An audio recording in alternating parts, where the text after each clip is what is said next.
Chapter 3390. For example, if a man were to do this kind of manual work, he would not be able to do it so meticulously. This greeting card was too exquisite. It was hard to imagine that there would be such a meticulous man who could do such a boring manual work so meticulously. My dad is very awesome. Xiao Bao clasped his hands behind his back and said proudly, "My dad is the most handsome man in the world.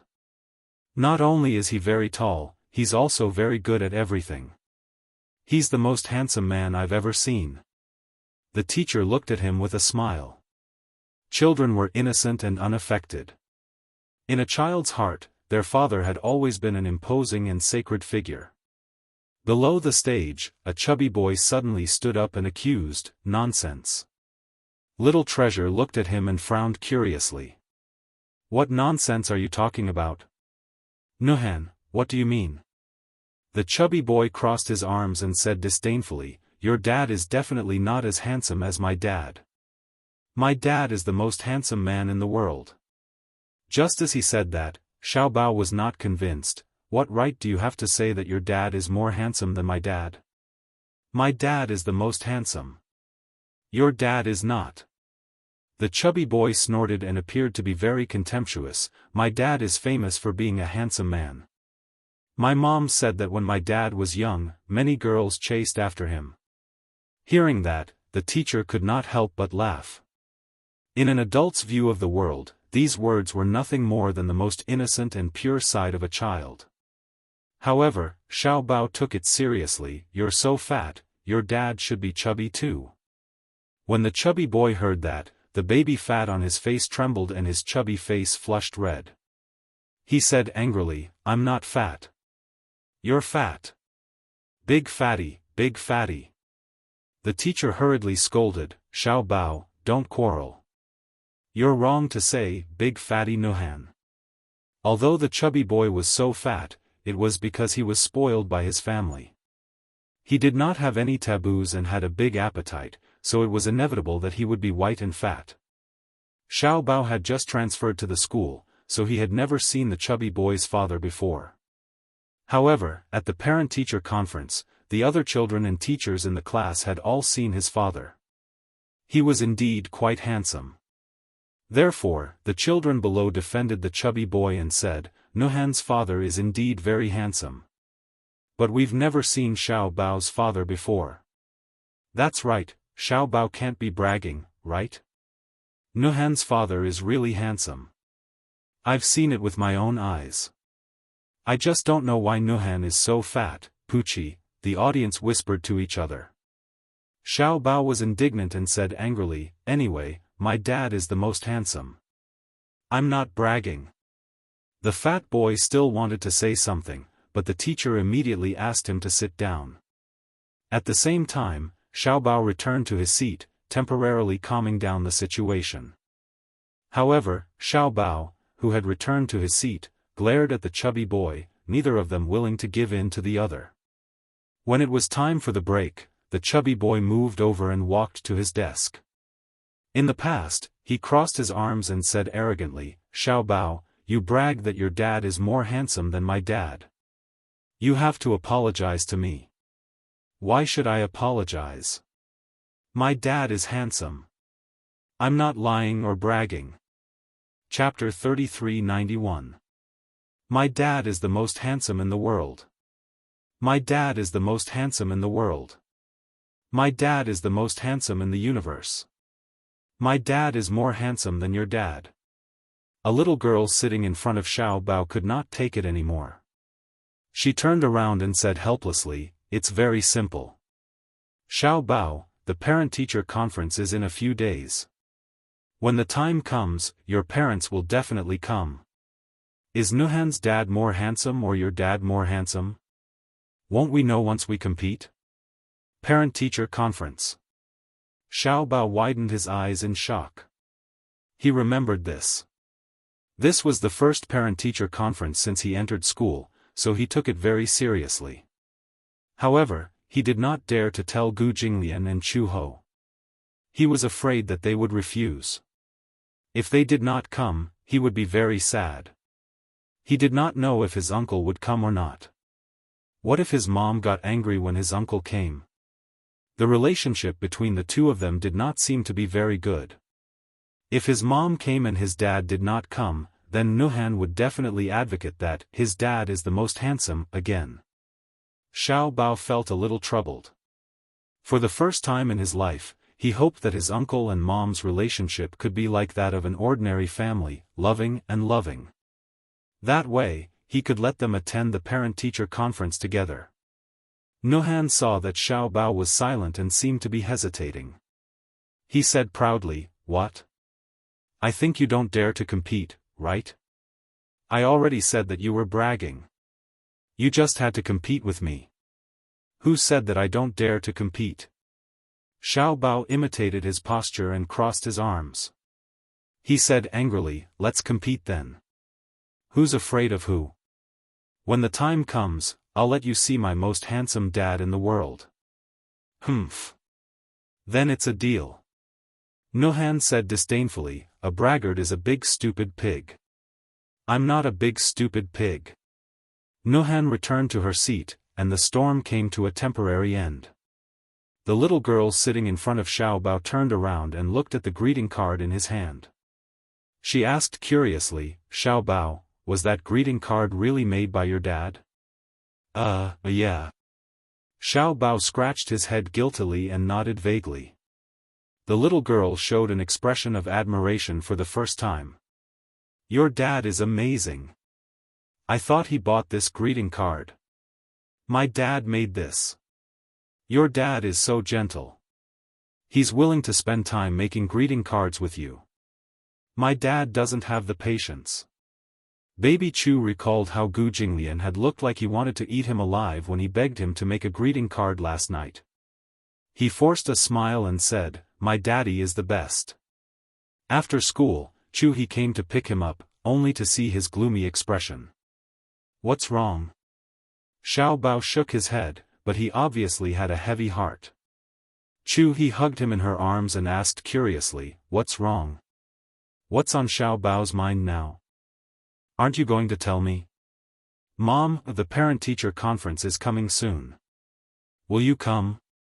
Chu Ho was stunned. She didn't know whether to laugh or cry. "Of course I will.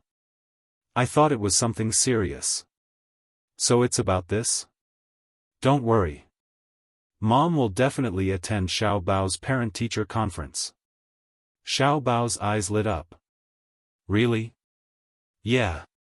Xiao Bao jumped into her arms and said happily, "Mom is the best." He looked obedient on the surface, but he was secretly laughing. Sure enough, his mom was the easiest to handle.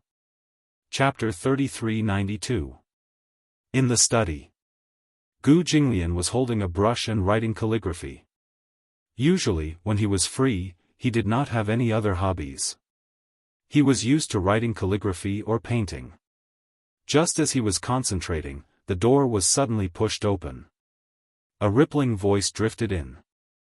"Uncle," Gu Jinglian's eyebrows twitched. Because he was shocked, the tip of the brush in his hand suddenly deviated and the stroke went far away. "Uncle, are you there? Can I come in?" Xiao Bao's voice was flattering and fawning. It was coquettish and had a hint of coquettishness. However, this coquettishness was beyond the limits of what an ordinary person could bear. Gu Jinglian looked up with an ashen face, only to see Xiao Bao leaning against the door. His body was leaning against the side of the door. His fair and tender face was blinking his eyes, as if he was throwing flirtatious glances at him. Was he trying to curry favor with him? But why was he trying to curry favor for no reason? "What's the matter?" "There's something I want to tell you." Gu Jinglian raised his guard and snorted coldly. "Come in." He removed the failed brush and ink, laid out a new layer of rice paper, dipped the brush in ink, and picked up the brush again. He had just written a line when he saw from the corner of his eye that Xiao Bao had received approval. Like a shy little girl, he used his sleeves to cover half of his face and moved shyly into the study. The corners of Gu Jinglian's eyes twitched violently. He put down the brush and sized him up calmly. He had a feeling that this guy was a little abnormal today. Xiao Bao ran in front of him with small, quick steps. He curtsied and even imitated a proper greeting. "Greetings, uncle." Gu Jinglian snorted coldly. "You may rise." Xiao Bao stood up. His clear eyes were bright and clear. He blinked lightly and threw a flirtatious glance at Gu Jinglian. "Uncle, there's something I don't know if I should discuss with you." Gu Jinglian narrowed his eyes. Why did this guy suddenly speak in such a genteel manner? Had he been watching period dramas these days? "Speak." "This is what happened." Xiao Bao cleared his throat and said, "The teacher gave us homework yesterday. With the help of Mom and Dad, we finished a greeting card." "Isn't the greeting card completed?" Xiao Bao complained bitterly, "But that card was made by Uncle Fu, not you." Gu Jinglian's expression turned cold. Xiao Bao continued, feeling wronged. "The other kids in the class are all accompanied by their parents." "And then?" Xiao Bao blinked and said cutely, "However, if you feel guilty towards me, it's okay. There's still a chance to make it up to you." Compensation? To hell with it. He had stayed up all night to make a greeting card for him, and now he wanted him to compensate him? Compensate for what? "It's like this." Xiao Bao rested his chin on the table, his two little paws holding the corner of the desk, and said with a smile, "Soon, the kindergarten will hold a parent-teacher meeting." "About this?" Gu Jinglian said lightly, "Let Uncle Fu accompany you." "Why?" Xiao Bao almost exclaimed, "No. No. Why do you want Uncle Fu to accompany me?" Gu Jinglian raised his eyebrows. "Why? You want me to accompany you?" "Yeah." Xiao Bao nodded vigorously. "Yes." Gu Jinglian said, "I don't have time." "You're lying." Xiao Bao said in an extremely aggrieved tone, "You have so much time every day. Why can't you go to the parent-teacher meeting?" Gu Jinglian said coldly, "I'm bored." Whoosh. Chapter 3393. Xiao Bao clutched his chest sadly. He pointed at him with a trembling little finger and said pitifully, "Bored. Let Uncle Fu go with you." Gu Jinglian picked up the weasel brush and dipped the tip of the brush in ink to lightly tap the tip of Xiao Bao's nose. A black dot the size of a bean instantly appeared on the originally fair tip of his nose. A hint of a smile finally appeared on the man's cold and elegant face. His gaze fell on the xian paper again as he said mildly, "You can discuss this matter with Uncle Fu." Xiao Bao suddenly ran to his side. His two little hands balled into fists as he gently knocked on his thigh and massaged him from time to time, trying to please him in every possible way. "Even if you're bored, you should still go."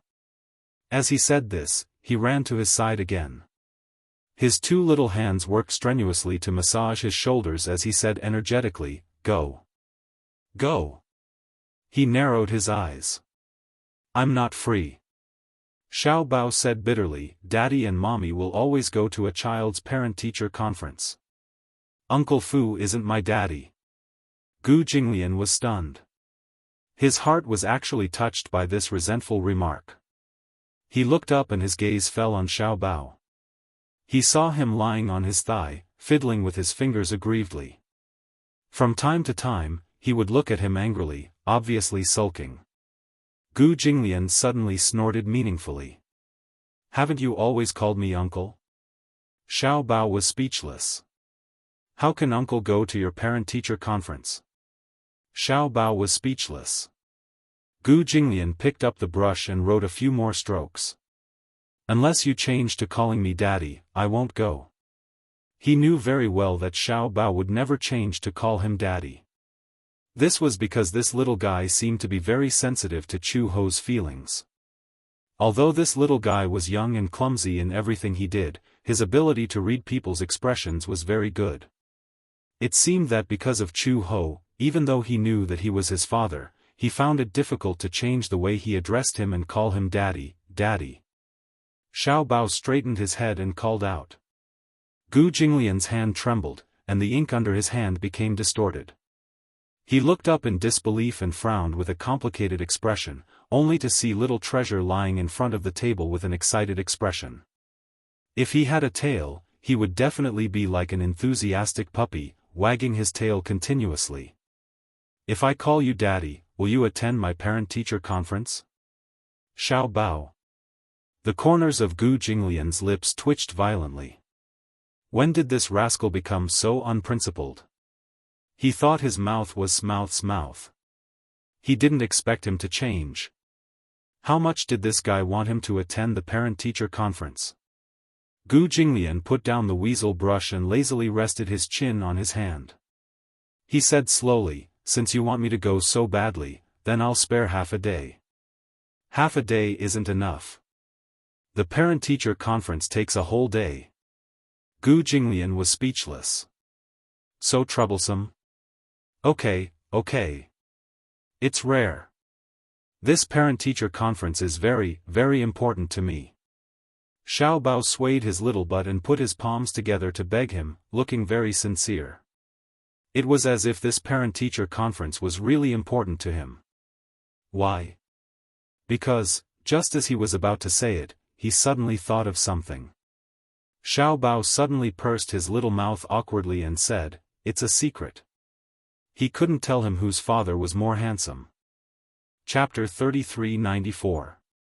If he didn't go, those kids would say that he was bragging. But he clearly wasn't bragging. If he went to the parent-teacher conference, those kids would be shocked. Gu Jinglian reluctantly agreed, "I'll make an exception this time. There won't be a next time." Okay. Xiao Bao wagged his tail in joy and then said to him, "Then you and my mom will go together." Gu Jinglian narrowed his eyes when he heard this. What? Both of you? Xiao Bao saw his serious expression and suddenly felt uneasy. Both of you and my mom will go together. If she goes, there's no need for me to go. Gu Jinglian said coldly. Why? One person is enough to go to the parent-teacher conference. Xiao Bao puffed up his cheeks and glared at him angrily.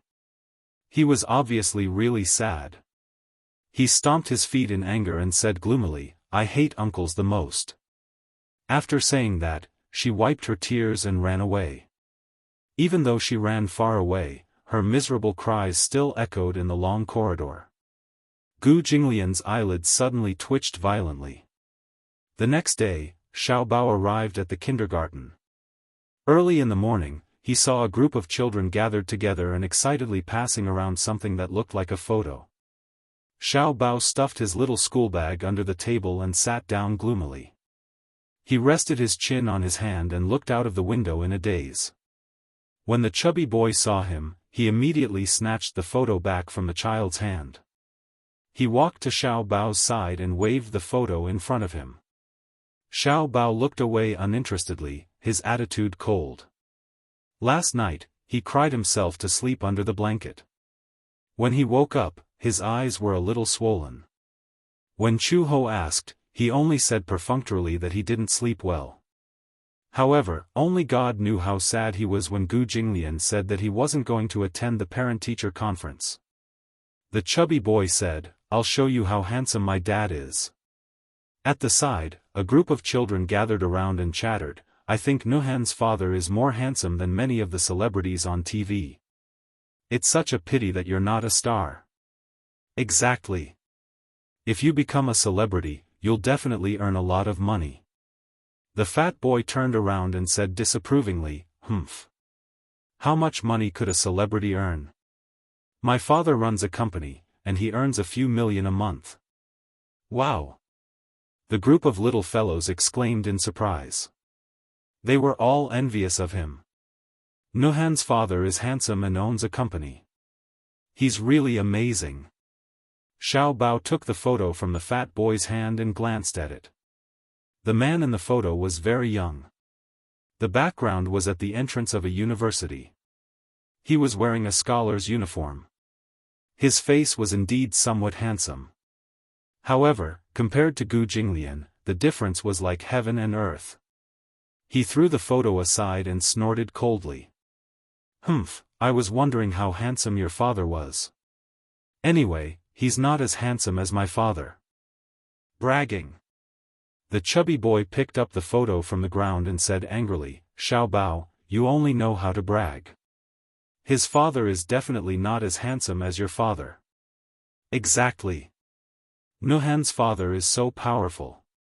Moreover, his name is so nice. Nuhan sounds much better than Xiao Bao Chu. Chapter 3395. When Xiao Bao heard this, he suddenly stood up agitatedly. Who said that my name is unpleasant? Xiao Bao was named by my mom. I like the name Xiao Bao.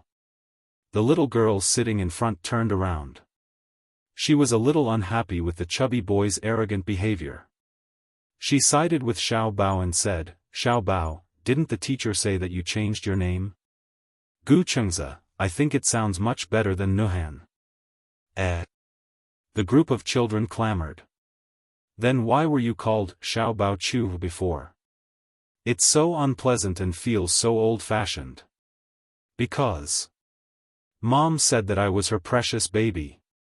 So I named myself Xiao Bao. Then why did you change your surname to Chu and change it to Gu now? Chu is my mom's surname. Wow. Then why did you take your mom's surname? Could it be? A child laughed and said, your mom remarried with you, right? Is this dad of yours your biological dad? It's not like what you're saying. Xiao Bao said angrily, my dad dotes on my mom. That's why he let me take my mom's surname from the beginning. So that's how it is. This reason seemed to be convincing. A child asked, Xiao Bao, do you have a picture of your dad? Xiao Bao said guiltily, no. No. The chubby boy said mockingly, he wouldn't dare to take it out. That's not it. Xiao Bao, when it's the parent-teacher conference, your dad will definitely come. When that time comes, won't you see Xiao Bao's dad? Don't make a fuss.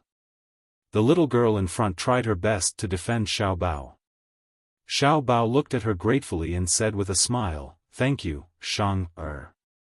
Shang-er smiled sweetly and held her hand. It's okay, we're friends. I believe everything Xiao Bao says. Xiao Bao suddenly felt a little uneasy. If his uncle really didn't come to the parent-teacher conference, Shang-er would definitely be disappointed in him. The bell rang, and the teacher walked into the classroom. The children returned to their seats, but Xiao Bao was lost in thought. After returning home from school, Little Treasure returned to his room and sat in front of his desk with a frown on his face.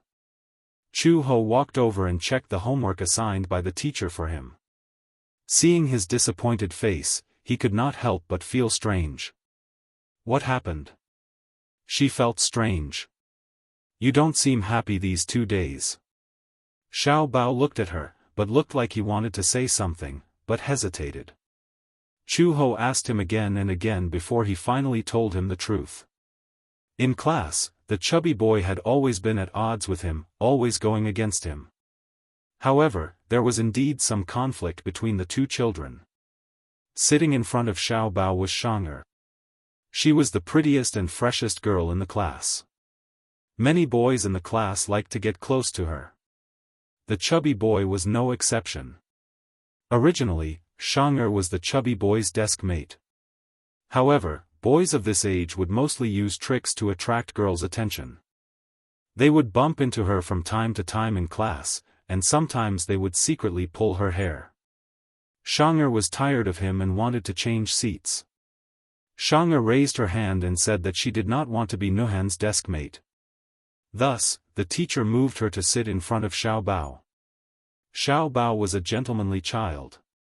He was very polite and was very popular with the girls in the class. Chapter 3396. Xiao Bao was also trying to vent his anger in this competition. At the same time, he also had a small wish in his heart. He hoped that Chu Ho and Gu Jinglian could attend the parent-teacher conference together like ordinary loving parents. However, He also vaguely understood that this request seemed to be a little too much. When Chu Ho heard this, she felt a little guilty. The grudge between her and Gu Jinglian was an adult matter that affected the child. She didn't expect that the impact would be so deep. Furthermore, he did not expect Xiao Bao to have such a wish all this while. She asked, "Is uncle willing to go?" Xiao Bao said bitterly, "He seems a little unwilling."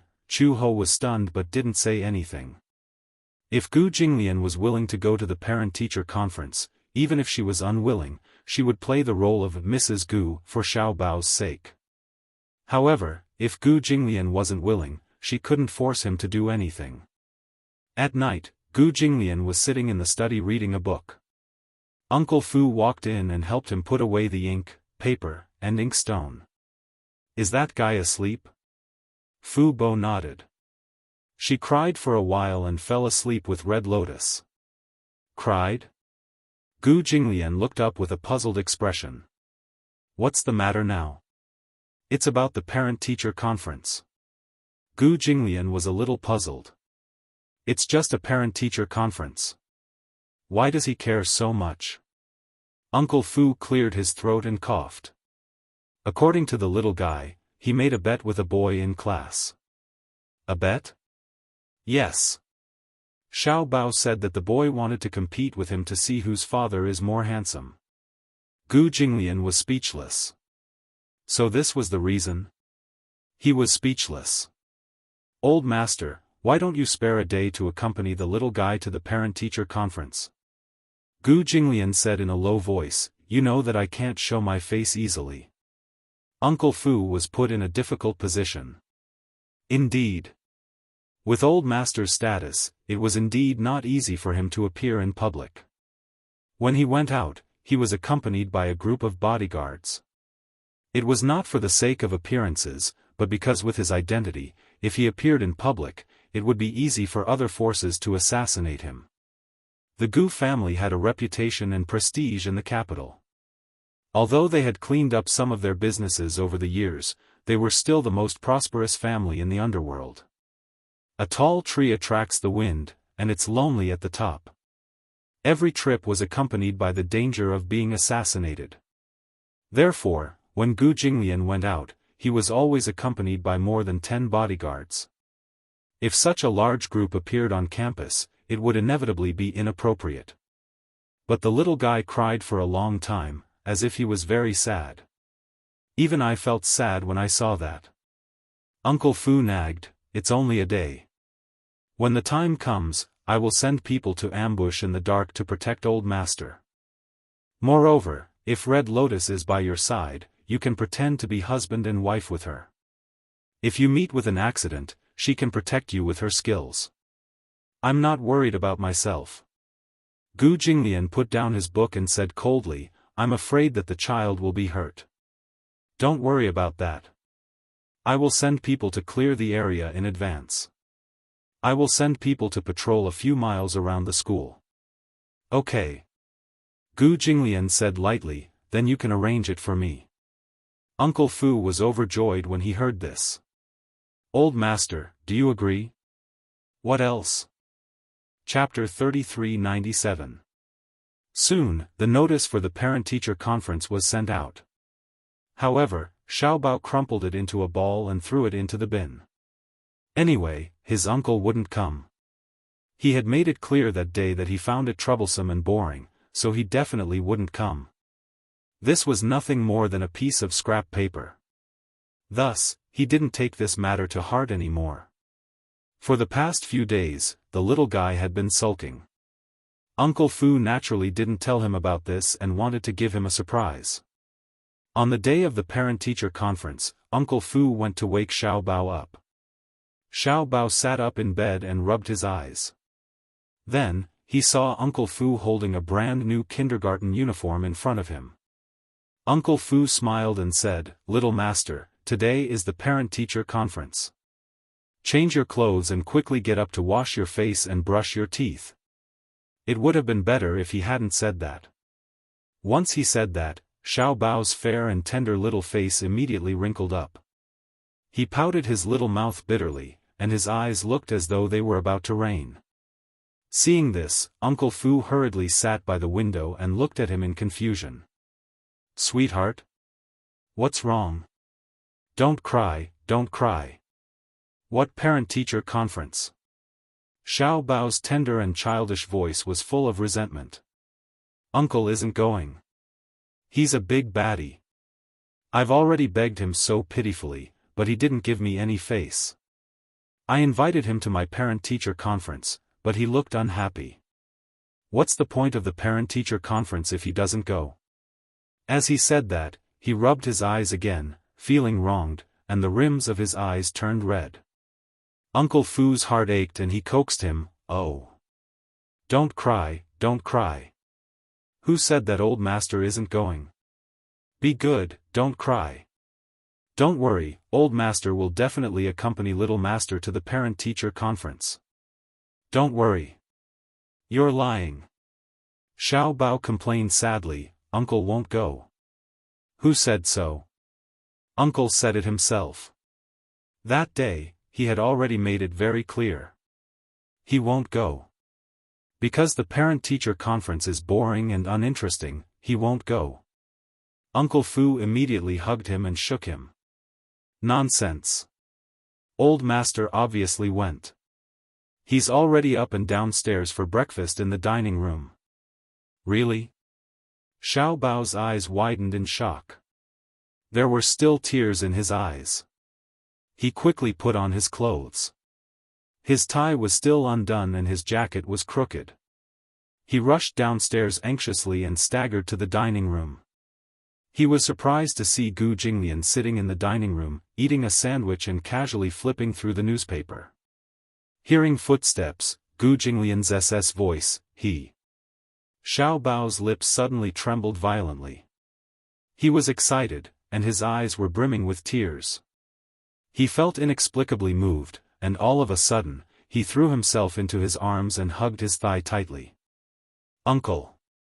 Uncle Fu, I knew you wouldn't abandon me." Gu Jinglian's lips twitched, and he furrowed his brows. "What do you mean by abandon you? Uncle Fu said that you're willing to go to the parent-teacher conference. Is that true?" Gu Jinglian snorted coldly, confirming that it was true. However, when he opened his eyes, he saw from the corner of his eye that the little guy in his arms looked like he was about to cry. His face stiffened, and he stared blankly at the little guy who was so touched that he was about to cry. "Uncle! You're so nice." Chapter 3398. Did he think that any uncle who accompanied him to the parent-teacher conference was good? Xiao Bao sized him up and saw that he was wearing a casual shirt. He suddenly stood aside and crossed his arms to size him up. Gu Jinglian met his gaze in confusion and raised his eyebrows. "What's wrong? Are you going to wear this today?" "Yes." "Why don't you wear a shirt and a suit? It's troublesome. Moreover, for this trip, the more ordinary and casual it was, the better." Xiao Bao was not satisfied. "Uncle looks more handsome in a suit." In Xiao Bao's eyes, Gu Jinglian was so handsome in a well-ironed suit that it angered the gods. Gu Jinglian clenched his fists. "Give me an inch, and I want a mile. Wear it. Wear it. You look so handsome in a suit." Xiao Bao begged as he wrapped his arms around him. Gu Jinglian's patience was at its limit. Just as he was about to flare up, he suddenly thought of Uncle Fu's words. "Young master is so pitiful. Old master, do you know? In Xiao Bao's heart, you have always been a great figure. You can't ruin this heroic image." He held it in and did not get angry. 10 minutes later, Chu Ho changed her clothes and came downstairs. Uncle Fu had just tidied up Xiao Bao's clothes. At this moment, the little guy was sitting at the dining table and eating breakfast with relish. Uncle Fu saw her come down and smiled at her. Chu Ho was a little embarrassed and asked, "Where is he?" "Old master went upstairs to change into a suit." "A suit?" Chu Ho was a little confused. "It's just a parent-teacher conference." Why do you have to dress so formally? Xiao Bao said righteously, because uncle looks the most handsome in a suit. She was actually speechless. Soon, Gu Jinglian changed into his suit and came downstairs. When he saw Chu Ho, he ignored her and walked past her into the restaurant. At that time, he had changed into a suit and stunned Xiao Bao. Xiao Bao's eyes widened, and he immediately jumped down from his seat. He circled around him and exclaimed, "Oh my God! Uncle is so handsome. I knew it. Uncle looks the most handsome in a suit." Gu Jinglian was speechless, but he was suddenly pulled to Chu Ho's side by the little girl. The two of them were forced together. Xiao Bao rubbed his chin and squinted his eyes to size them up, as if he was studying something. For a moment, Chu Ho's entire body stiffened. Gu Jinglian said coldly, "What are you looking at? Why do I feel like something's missing?" Xiao Bao urged, "Stand closer." Gu Jinglian was speechless. Chu Ho said, "Xiao Bao, stop fooling around. Other people's parents are very loving. Why are you standing together as if you're enemies?" Xiao Bao walked forward and pushed Gu Jinglian to Chu Ho's side. The tall man stood beside her, and in an instant, she felt as if the whole world had become narrow. Gu Jinglian's face was ashen. Why was it so troublesome to attend a parent-teacher conference? Did they still have to put on an act? Xiao Bao said again, "Uncle, smile." "No." The little boy shook his head and said sternly, "You have to change the way you address me. You can't call me uncle anymore." He walked to Gu Jinglian and held his large palm with his two small hands. He said coquettishly, "Daddy, you should hold mommy's hand. Otherwise, people will think that you have a bad relationship." As he said this, he stuffed Chu Ho's hand into Gu Jinglian's palm. Chapter 3399. Chu Ho instinctively retracted his hand, his face burning hot. Xiao Bao said unhappily, "Mom. Why aren't you cooperating?" He crossed his arms and turned his body to one side, looking angry. Beside him, Uncle Fu immediately winked at Chu Ho and Gu Jinglian, as if he was communicating secretly. "Just let him be." Uncle Fu mouthed a reminder. While Chu Ho was hesitating, Gu Jinglian's lips suddenly curved into a cold smile. He raised his hand and held Chu Ho's hand, but he only held it lightly and didn't hold it too tightly. From the looks of it, it was already barely enough. "Is this okay?" Gu Jinglian was already making the biggest concession. Xiao Bao turned his head and looked at him seriously for a while. Suddenly, he expressed his opinion, "Uncle, Dad, are you smiling or gritting your teeth? I feel that your face is a little fierce, and not gentle at all." Gu Jinglian was on the verge of exploding. He wasn't a gentle person to begin with. Xiao Bao pestered him and said, "Why don't you try smiling?" Chu Ho immediately squatted down and pulled Xiao Bao in front of him. He patiently guided him, "Xiao Bao, don't worry, Uncle, Mom and Dad will definitely perform well. At the parent-teacher conference, even if you don't remind us, we will definitely be very loving. But we're not at school yet, so don't force us, okay?" Xiao Bao then nodded resentfully and said, "Okay, okay."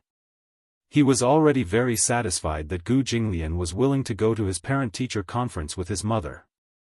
After breakfast, Uncle Fu sent Gu Jinglian, Chu Ho, and his mother to the car. For today's trip, he had put in a lot of effort in advance. Before this, he had already sent 2 groups of people to Xiao Bao's school. Along the way, there were also people secretly protecting him at all times. There would definitely be no accidents. With Uncle Fu in charge, Gu Jinglian could rest assured. Therefore, he didn't ask any more questions. The car sped away, leaving behind a trail of dust. Along the way, the car was silent. Gu Jinglian sat in the back seat with his arms crossed over his chest and his long legs crossed elegantly. Baby Chu, on the other hand, was sitting next to Chu He. He was obviously very happy, so much so that along the way, his legs were kicking up and down. He was obviously in a good mood. He was humming a nursery rhyme that he learned from music lessons. His head was swaying back and forth, and he was in high spirits. Chu Ho saw that he was very happy, and his heart relaxed a little. She looked up, but her gaze inadvertently met with the man sitting opposite her. Gu Jinglian's posture was relaxed. He leaned lazily against the back of the seat, but his cold gaze fell on her. She couldn't help but shudder. She turned her eyes slightly. Somehow, she felt that his gaze on her was like a sharp thorn in her back.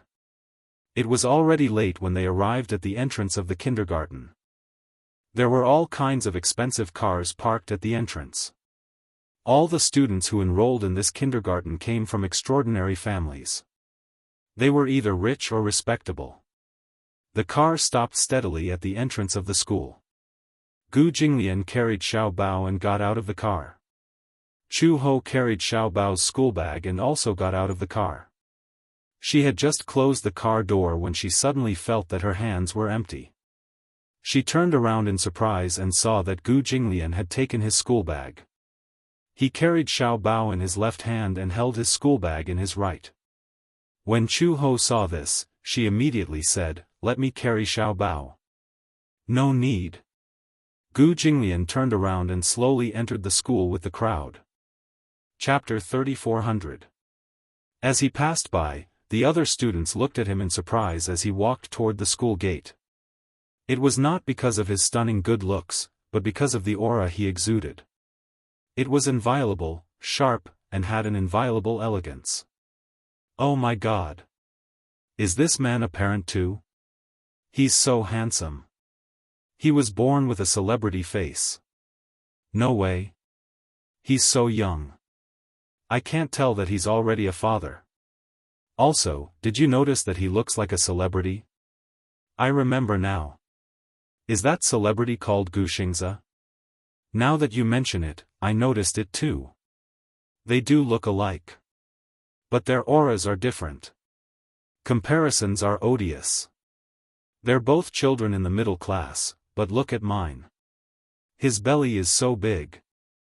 A group of people looked at Gu Jinglian's back and whispered among themselves. Chu Ho was stunned for a moment, then followed him nervously. At the school gate, the crowd was surging. Gu Jinglian carried Xiao Bao until they entered the school gate. Then, he put Xiao Bao down. At this moment, the parents in the corridor were in a hurry as they followed their children to their respective classes. Xiao Bao was in the first classroom on the third floor. The classes were assigned according to the names of the flowers. He was in the sunflower class, which meant that he was the son of light and the son of heaven. Along the way, it was inevitable that they would be delayed because of the crowd. When Gu Jinglian and Chu Ho followed Xiao Bao to the classroom door, Xiao Bao passed by the window and saw that most of the parents were already seated. He seemed to be a little late. Gu Jinglian saw him standing at the side of the classroom and hesitating to enter. He frowned and asked, "What's the matter? We seem to be late." Xiao Bao said awkwardly. "You're going to be late. Why aren't you going in?" Chu Ho urged angrily. This guy was so stupid sometimes that it made people angry. Xiao Bao nodded and ran into the classroom. Standing at the door, he pinched the corner of his shirt and said shyly, "Teacher, good morning." As soon as he finished speaking, he was stunned by the scene before him. In the huge classroom, there was a group of people. Other than him, all the parents of the children had already arrived and were seated. There were 7 rows of tables and chairs in the classroom, and each table had 2 seats. The children sat on the seats while their parents sat beside them, forming a small triangle. However, the funny thing was that because it was a middle shift, the seats were very short. This was just right for children, but for many parents, it was too narrow and short, not to mention Gu Jinglian's imposing height. The fat boy saw him at a glance and suddenly stood up. He said proudly, "Xiao Bao, you're here. Where are your parents?" He was so arrogant that he seemed to be waiting to see him make a fool of himself. Xiao Bao looked beside him and saw a man dressed in a suit. He was dressed very formally, and even his hair was carefully combed. He sat beside the fat boy. He looked young and handsome, and compared to the other parents, he was indeed the one who stood out. When Nuhan's father walked into the classroom just now, he had caused quite a commotion. It was no doubt because among all the children's parents, the fat boy's father was indeed the most handsome. Chapter 34:01. Many of the children were very excited. They surrounded Nua Han's father and looked at him with admiration. Some even said, "Xiao Bao isn't here yet. He must be too embarrassed to come. His father can't be compared to Nua Han's father." That's right. Look at him, he came alone. He was still talking about how handsome his father was. He must be bragging. Nua Han's father is the most handsome. I'm so envious of Nua Han. If only I had such a handsome father. And Nua Han's father is so powerful. I saw his father drive a luxurious car here today. Also, Nua Han's family is very rich. His father's company makes millions every month. Nua Han's face was even more pleased with himself. He crossed his arms and looked at Xiao Bao arrogantly. How was it? He couldn't be compared to him. Now, all the children in the class thought that his father was the most handsome. Let's see what this stupid Xiao Bao can do. The chubby boy provoked him with contemptuous eyes from time to time. Xiao Bao was so angry that his face turned red. The teacher looked at him and asked curiously, "Xiao Bao, where are your parents?" Before Xiao Bao could speak, Gu Jinglian held Chu Ho's hand and walked past the classroom window.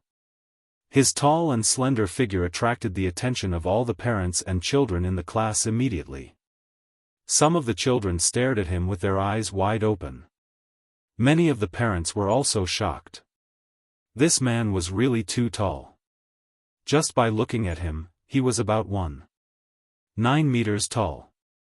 They didn't know if it was because of his height, but his aura was intimidating. His every move had the aura of a magnificent army, looking down on all living things.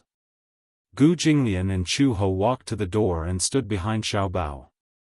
Chu Ho smiled and said, "Hello, teacher." The teacher was stunned. "You are," without waiting for Chu Ho and Gu Jinglian to introduce them, Xiao Bao immediately said, "Teacher Shui, this is my father and mother." Gu Jinglian responded with a cold smile, appearing polite but indifferent. "Sorry, I'm late." Teacher Shui was shocked speechless. When the fat boy saw Gu Jinglian, his mouth opened so wide that he could swallow several eggs. His eyes widened as he stared at Gu Jinglian in disbelief. Were they Xiao Bao's parents? Liar. Impossible. At this moment, the chubby boy was completely stunned by Gu Jinglian's astonishingly handsome appearance. Xiao Bao's appearance belonged to the cute type.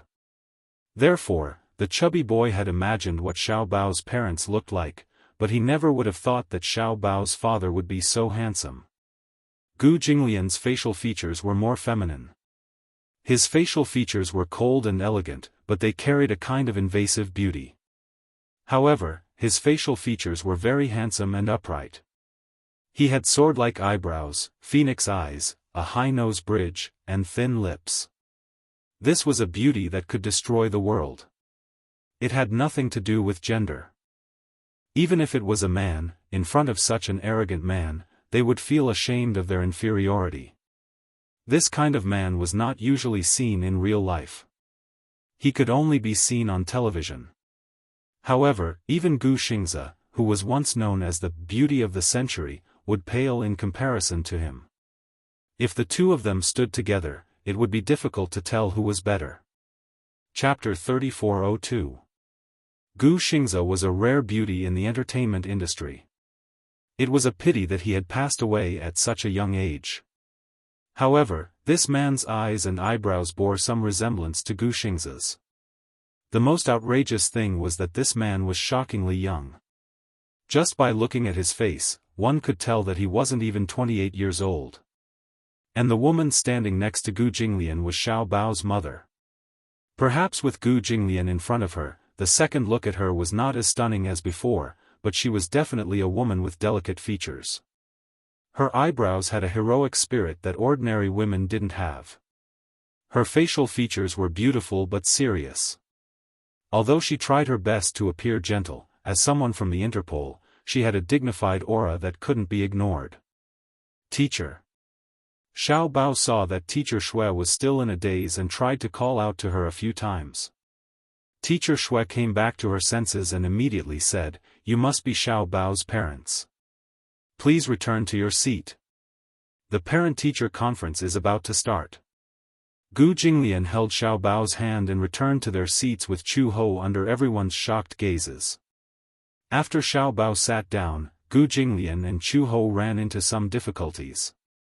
Although the chairs that the parents were sitting on were especially high, Gu Jinglian's tall and slender body was still stretched out when he sat down. Chu Ho had no choice but to stand up awkwardly and move the table slightly. Only then did the two tall people have a small space to sit. A few of the parents couldn't help but mumble in surprise, "They're so tall, I feel that it's quite uncomfortable for them to sit in such a small space, the couple is so tall and so good-looking. When the child grows up, he'll definitely be very tall too." Xianxia turned around and looked at Xiao Bao. She praised sincerely, "Xiao Bao, your father is really handsome. Much more handsome than Nua Han's father." Xiao Bao smirked proudly, but was immediately embarrassed by the compliment. Blushing, she said, "Of course my dad is handsome." Children did not understand hypocrisy and modesty. Even if they were embarrassed to be praised, they would still happily accept it. Gu Jinglian frowned. There were many ways for young masters to compete with each other. However, this was the first time his own son had compared him to see whose father was more handsome. He didn't particularly care about his appearance, but because he had a serious obsession with cleanliness, he always took care of himself. Coupled with his exceptional looks and height, it could be said that he was particularly conspicuous among the group of parents. Ms. Shui stood on the podium and smiled at the audience. "Dear parents, hello. First of all, please allow me, on behalf of all the teachers and students of Sunflower Class, to extend our warm welcome and sincere thanks to all the parents present today." Ms. Shui was giving a speech on the podium. However, below the podium, whether it was the parents or the children, all of them were secretly sizing up Gu Jinglian. Chu Ho sat in his seat and felt the gazes from all around him. For a moment, he felt as if he was sitting on pins and needles and felt uncomfortable all over. She used to be a criminal police officer. Whether it was in the past or now, she didn't like the feeling of being watched in disguise. Especially Nua Han's father, who kept nagging Gu Jinglian to look in her direction. Chu Ho raised his eyebrows unhappily and followed his line of sight to glare at him. Chapter 3403. Gu Jinglian was speechless. What kind of game is this? I'm not playing. Chu Ho's eyebrows twitched. Just as he was about to say something, Teacher Shui called out from the podium, "Little you." Clap, clap, clap, the group of children patted each other's shoulders enthusiastically. Some of the more clumsy children were slower to react. When they heard "Little you's" command, they slapped their thighs. Even though the parents felt awkward and felt that this game was extremely childish, they still had to cooperate with their children. Therefore, they responded sparsely. Only Gu Jinglian sat in his seat and did not move at all. Teacher Shui laughed and said, "Xiao Bao's father is not keeping up with everyone's rhythm." Gu Jinglian raised his eyebrows impatiently. "Damn it." Xiao Bao laughed and said mockingly, "Daddy, you're so stupid. You don't even know how to play such a simple game." Gu Jinglian glared at him. "Shut up." Xiao Bao obediently shut his mouth. Xianxia, who was sitting in front, saw this and mumbled, "Xiao Bao, your father is so fierce." "Really? My father never dares to be fierce to me." Gu Jinglian saw the two children looking at each other and whispering to each other. Behind him, Chu Ho poked him with his finger and said angrily, "Are you here for a parent-teacher conference or just sitting around? Since you're already here, don't put on airs." Gu Jinglian said coldly, "Why didn't I hear about such a stupid game before coming here?" Xiao Bao moved closer to him and whispered, "Daddy, don't be embarrassed. Otherwise, everyone will think that you're stupid for not knowing how to play such a simple game." Gu Jinglian looked around. Just as Xiao Bao said, seeing that he was sitting still, the other children whispered, "Xiao Bao's father is so stupid. He doesn't even know how to play such a simple game. Shame on him. No wonder Xiao Bao was born so stupid." Gu Jinglian glanced over coldly. The child who said that Xiao Bao was stupid immediately had his mouth covered by his mother. "Shoo! Don't say it. How dare he call his son stupid? It's starting." Chu Ho nudged him. Teacher Shui gave another command, "Rainstorm." Da-da-da, a group of people stomped their feet. Gu Jinglian was caught between a rock and a hard place. He stepped on it symbolically, but his face darkened. Chu Ho tried his best to hold back his laughter. Only the heavens knew how interesting it was for this man to play such a childish game. His face was especially dark, as if he was about to explode at any moment. It seemed that only during Xiao Bao's parent-teacher conference would there be such an opportunity for this demon king to play such a childish game with a bunch of little kids. Moderate rain. Pa pa pa, xiaoyu. Pa pa pa, rainstorm. Da-da-da, the earth quaked and the mountains shook.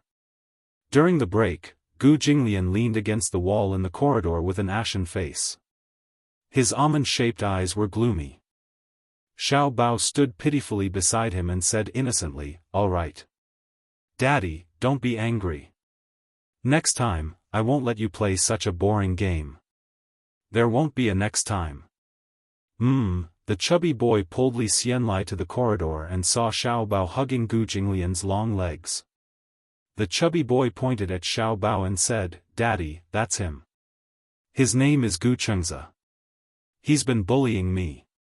Chapter 3404. The chubby boy nodded and waited for his father to stand up for him. Li Xianlai walked up to Gu Jinglian and greeted him with a smile, "You're Gu Chengza's father, aren't you?" Gu Jinglian looked up and glanced at him. His icy gaze swept over him before he smirked coldly. "What's the matter?" "It's nothing special. I just wanted to meet my rumored competitor." Li Xianlai said casually, "Children don't know any better and are actually competing over such childish things. Do you know what the two of them are doing compared to us? I've always heard from my son that your Xiao Bao said that you're the most handsome father in the world. It made me a little curious too. However, now that I've seen you in person, you really live up to your reputation." Gu Jinglian's reaction was very cold.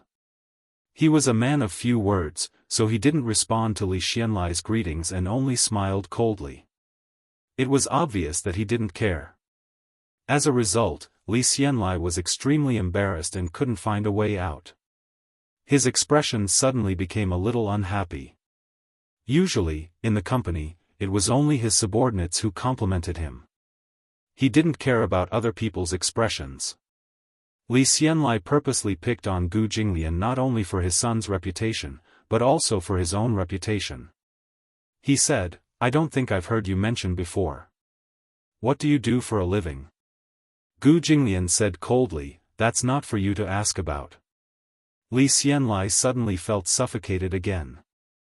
Gu Jinglian's tone was neither cold nor warm. Although his words were concise and comprehensive, the arrogance in his words couldn't be concealed at all. It made Li Xianlai extremely embarrassed. He snorted coldly and said, "I didn't expect you to be so arrogant. It seems like you've been in power for a long time, so you speak with such an arrogant tone. If you ask me, there's no shortage of important people here. Most of the people who can send their children to this kindergarten are worth tens of millions or more. Even if you really have some background, you don't have to be so arrogant, right?" These words were a classic example of hitting the nail on the head. Gu Jinglian was already fuming because of the boring conversation just now. He said coldly, "Do I need to ask for your opinion on my attitude and emphasis?" When Xiao Bao saw this, he couldn't help but worry that Gu Jinglian would make things difficult for Li. He immediately said, "Dad, don't be angry. Don't stoop to his level. Let's go into the classroom." With that, he held Gu Jinglian's hand and walked into the classroom. Li Xianlai was so angry that he stomped his feet. Gu Jinglian's arrogant attitude had completely angered him. If it wasn't for the school, he would have flared up. Motherf asterisk Ker, what the hell is this? What are you so arrogant for? Li Xianlai planned to give this guy a good taste of his medicine. That, and parents, too. Calm. The 3 people, 4 legs. The rules of the 3-person, 4-person leg-tied race were relatively simple. The parents and children were in one group, and each group had one leg tied together with a cloth bag. The bag was tied above the ankle joint and the calf near the knee. Then, they stood up and started running at the same time. In the end, the first one to reach the finish line was the winner. Chapter 3405. When Chu Ho was working at the Public Security Bureau, he had come across this game at an event held by the Bureau. However, Gu Jinglian had never heard of it. They were in the second group for the preliminary round. The 3 of them stood in a row, with Chu Ho on the left and him on the right. Xiao Bao was naturally in the middle. However, Gu Jinglian and Chu Ho were really too tall. Xiao Bao couldn't even hug their waists when he stood in the middle. Xiao Bao didn't have much confidence. He felt that this game was really too difficult. However, there was a prize for first place. A super big doll. Xiao Bao liked it very much. Children of his age had almost no resistance to furry toys. As a prize, it was different from buying one himself. A prize meant honor. Xiao Bao naturally looked forward to it. Hence, he asked Chu Ho, "Mom, can we win?" Chu Ho glanced at Gu Jinglian, then looked at Xiao Bao and said, "It's not a problem to win, as long as your dad doesn't drag us down." Gu Jinglian heard this and snorted disdainfully. He said mockingly, "Who's the one dragging us down?" Xiao Bao whimpered and tugged at Gu Jinglian's sleeve. "Dad, you have to win. I heard that the prize is a very big toy." Gu Jinglian raised his eyebrows. His tone was unusually gentle. "Got it." Teacher Shui raised her whistle and swept her gaze around. When she saw that all the parents and children were ready, she clapped her hands and said, "Is everyone ready?" "Ready." "Then, let's invite the parents to bring their children to the finish line." Teacher Shui counted down. Accompanied by a loud whistle, a group of parents brought their children to the finish line with great difficulty. The rules were simple, but the game was difficult to play. Not only did it test the tacit understanding between parents and children, but due to the difference in height, if the steps of the parents were too big, the children would inevitably not be able to keep up. They might even fall. The fat boy was in the same group. As soon as he whistled, the 3 of them rushed to the finish line in a flurry. The father and son were eager to win.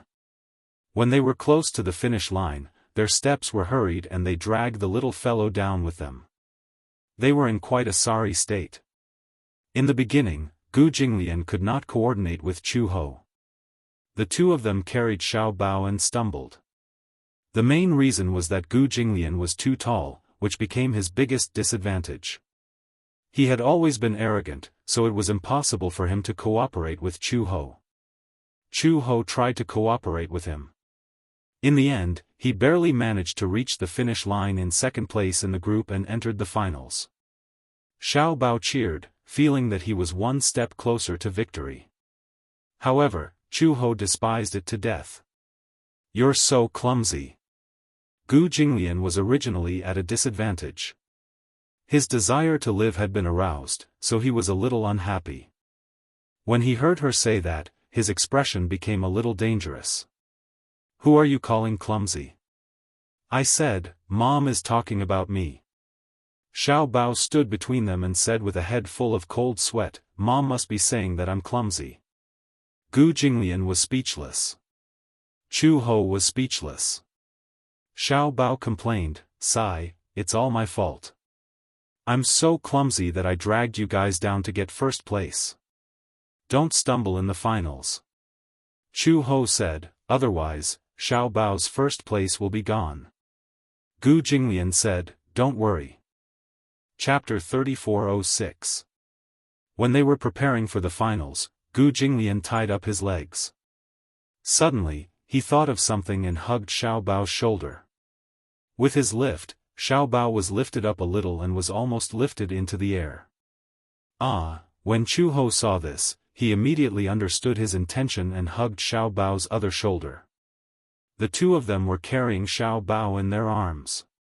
This way, they only had to worry about the coordination of their feet.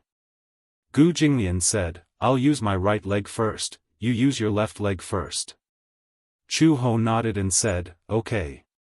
As soon as the whistle blew, Gu Jinglian narrowed his eyes and took a step forward. Chu Ho also moved. This time, the two of them cooperated exceptionally well. They took turns to kick and were terrifyingly coordinated.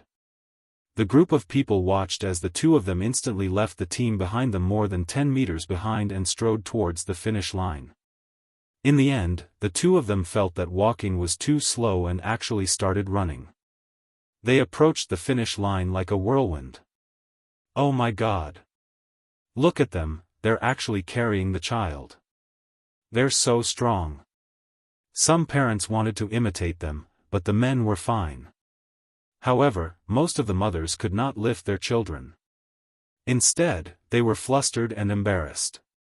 While many parents were still struggling at the starting point, Gu Jinglian and Chu Ho had already carried Xiao Bao across the finish line. Teacher Shui blew the whistle in shock and announced the winner. First place, Gu Xianxia. The chubby boy was so angry that he could only stare. He said angrily, it's all Daddy's fault. He let Xiao Bao steal the limelight. I can't accept this. Li Xianlai was also not in a good mood. After being ridiculed by his son, he was even angrier. In the end, the other parents' teams also reached the finish line one after another. The second and third places were also decided. Xianxia was very happy to be in third place. On the podium, Gu Xianxia stood on the highest step with his hands behind his back. He looked proud. Xianxia said enviously, Xiao Bao, your parents are so awesome. Of course. Xiao Bao patted his chest proudly and said, my mom used to be a police officer. She can subdue a strong man to the ground with one hand. So powerful? Xianxia was dumbstruck. Teacher Shui came over to give out the prizes. The second and third place prizes were stationary. There were crayons and cartoon sharpeners. The first place prize was a meter-long doll. Xiao Bao was so happy that he hugged her tightly and grinned from ear to ear. Standing below the stage, Gu Jinglian looked at the little guy on the stage. The ice on his face finally broke and a slight smile appeared on his lips. Chu Ho inadvertently caught a glimpse of the smile on his lips. He was startled for a moment before curling his lips into a smile as well. When the parent-teacher conference ended, Xiao Bao was still reluctant to leave. Today was probably the happiest day of his life. There was Daddy, Mommy, and him. In the end, the three of them competed in a competition and even won a prize. Everything that he had never dared to imagine had actually happened. It was so happy that it felt surreal. When they left the kindergarten and walked to the parking lot, Xiao Bao was hugging the heavy doll. Chu Ho offered to help him carry it, but he was reluctant to let go. Mommy, I'll carry it. Xiao Bao hugged the doll like it was a treasure, his face beaming. This is Xiao Bao's prize. No one can snatch it from me. Chapter 3407. Before he could finish speaking, a shadow flashed past him. Little chubby boy appeared out of nowhere and slammed him onto the ground. Xiao Bao was caught off guard and was knocked to the ground. Immediately after, his arms were empty. The toy had been snatched away by Nua Han. Gu Jinglian turned around and saw Xiao Bao on the ground. Chu Ho immediately went forward and picked up Xiao Bao. Xiao Bao was in pain from the fall, but he held it in and did not cry. When he looked over, he saw that little chubby boy had already snatched his toy away and was holding it in his arms. Li Xianlai and Nua Han's mother were standing at the side, looking at them with gratification, as if tacitly allowing their child to do so. Gu Jinglian's face darkened. Chu Ho was furious. He shielded Xiao Bao in his arms and said coldly, "What do you mean by this? Are you condoning your child to snatch someone else's toy?" Nua Han's mother said disapprovingly, "What do you mean by snatching? The child is not sensible. It's not as serious as you make it out to be. Isn't this snatching? Taking something without permission is called stealing in the dark, and snatching in the open." Nua Han's mother heard this and was quite angry. She said angrily to Nua Han, return the toy to him. What kind of toy do you want? Mommy will go to the counter and buy it for you. Why do you want someone else's toy? Nua Han pouted and said, I don't want it. I want this. I like it. Xiao Bao complained angrily, if you like it, why don't you win it back with your own ability? Mommy and I won this toy. Return it to me. I'm not returning it. Nua Han also replied angrily. Who asked Xiao Bao to steal all the limelight at the parent-teacher conference today? Little Fatty was so angry that he couldn't vent his anger. Nua Han's mother saw this and immediately said to Chu Ho, it's just a toy. How much is it? I'll buy it. Then, she took out a Chanel wallet from her bag and fiddled with it as if she was fishing for money. Buy it with money? Ha! To Xiao Bao, the value of this toy could not be measured by money. In the eyes of such a young child, there was no concept of money at all, only sacred honor. In the eyes of a child, a few $100 bills were not even as valuable as a few red flowers on the blackboard. Buy with money? Who was this woman insulting? What's more, how much could this toy be worth? It could be bought outside for a few hundred yuan, but in Xiao Bao's eyes, it wouldn't even be sold for a few million yuan. Xiao Bao said, who wants your money? I won this toy and it belongs to me. Give it back to me. As he spoke, he broke free from Chu Ho's arms and rushed in front of Nua Han. He was not afraid of his strong physique. Little Fatty was taller than Nua Han, so he was naturally stronger than Xiao Bao. Therefore, he did not put a little bean like Xiao Bao in his eyes. When he saw Xiao Bao running over to take the toy back, he did not even look and pushed him. However, he did not expect that Xiao Bao had come prepared. Instead, he fiercely returned a punch. The reason why he was so easily hit by him before was because of Nua Han's sneak attack. He was not prepared at all, so he was caught off guard and fell to the ground. But now, he was prepared. Moreover, when he was at the Gu family, Uncle Fu did not train him for nothing. Chapter 3408. Usually, he looked cute and adorable, but that was because he was gentle. Uncle Fu had also taught him not to fight with other children. Hence, he looked like he was easy to bully. But in reality? With one punch, Nua Han fell to the ground.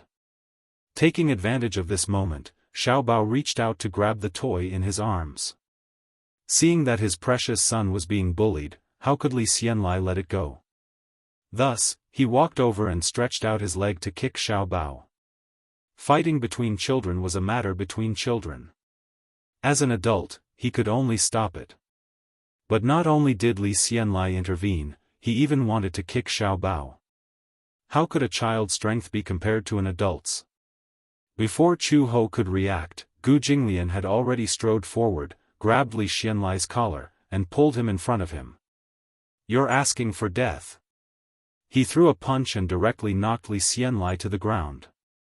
His back hit the concrete floor hard, and the pain made his face turn red as he arched his back. Chu Ho widened his eyes in shock. He couldn't believe it. She had followed Gu Jinglian for so long, but she had never seen him fight personally. He had a serious obsession with cleanliness, so he never fought with others. Moreover, he had many bodyguards around him, so it was not his turn to fight. This time, however, was an exception. Because the movement was too big, his clothes were a little messy. Gu Jinglian tugged at his tie expressionlessly and glanced at him coldly.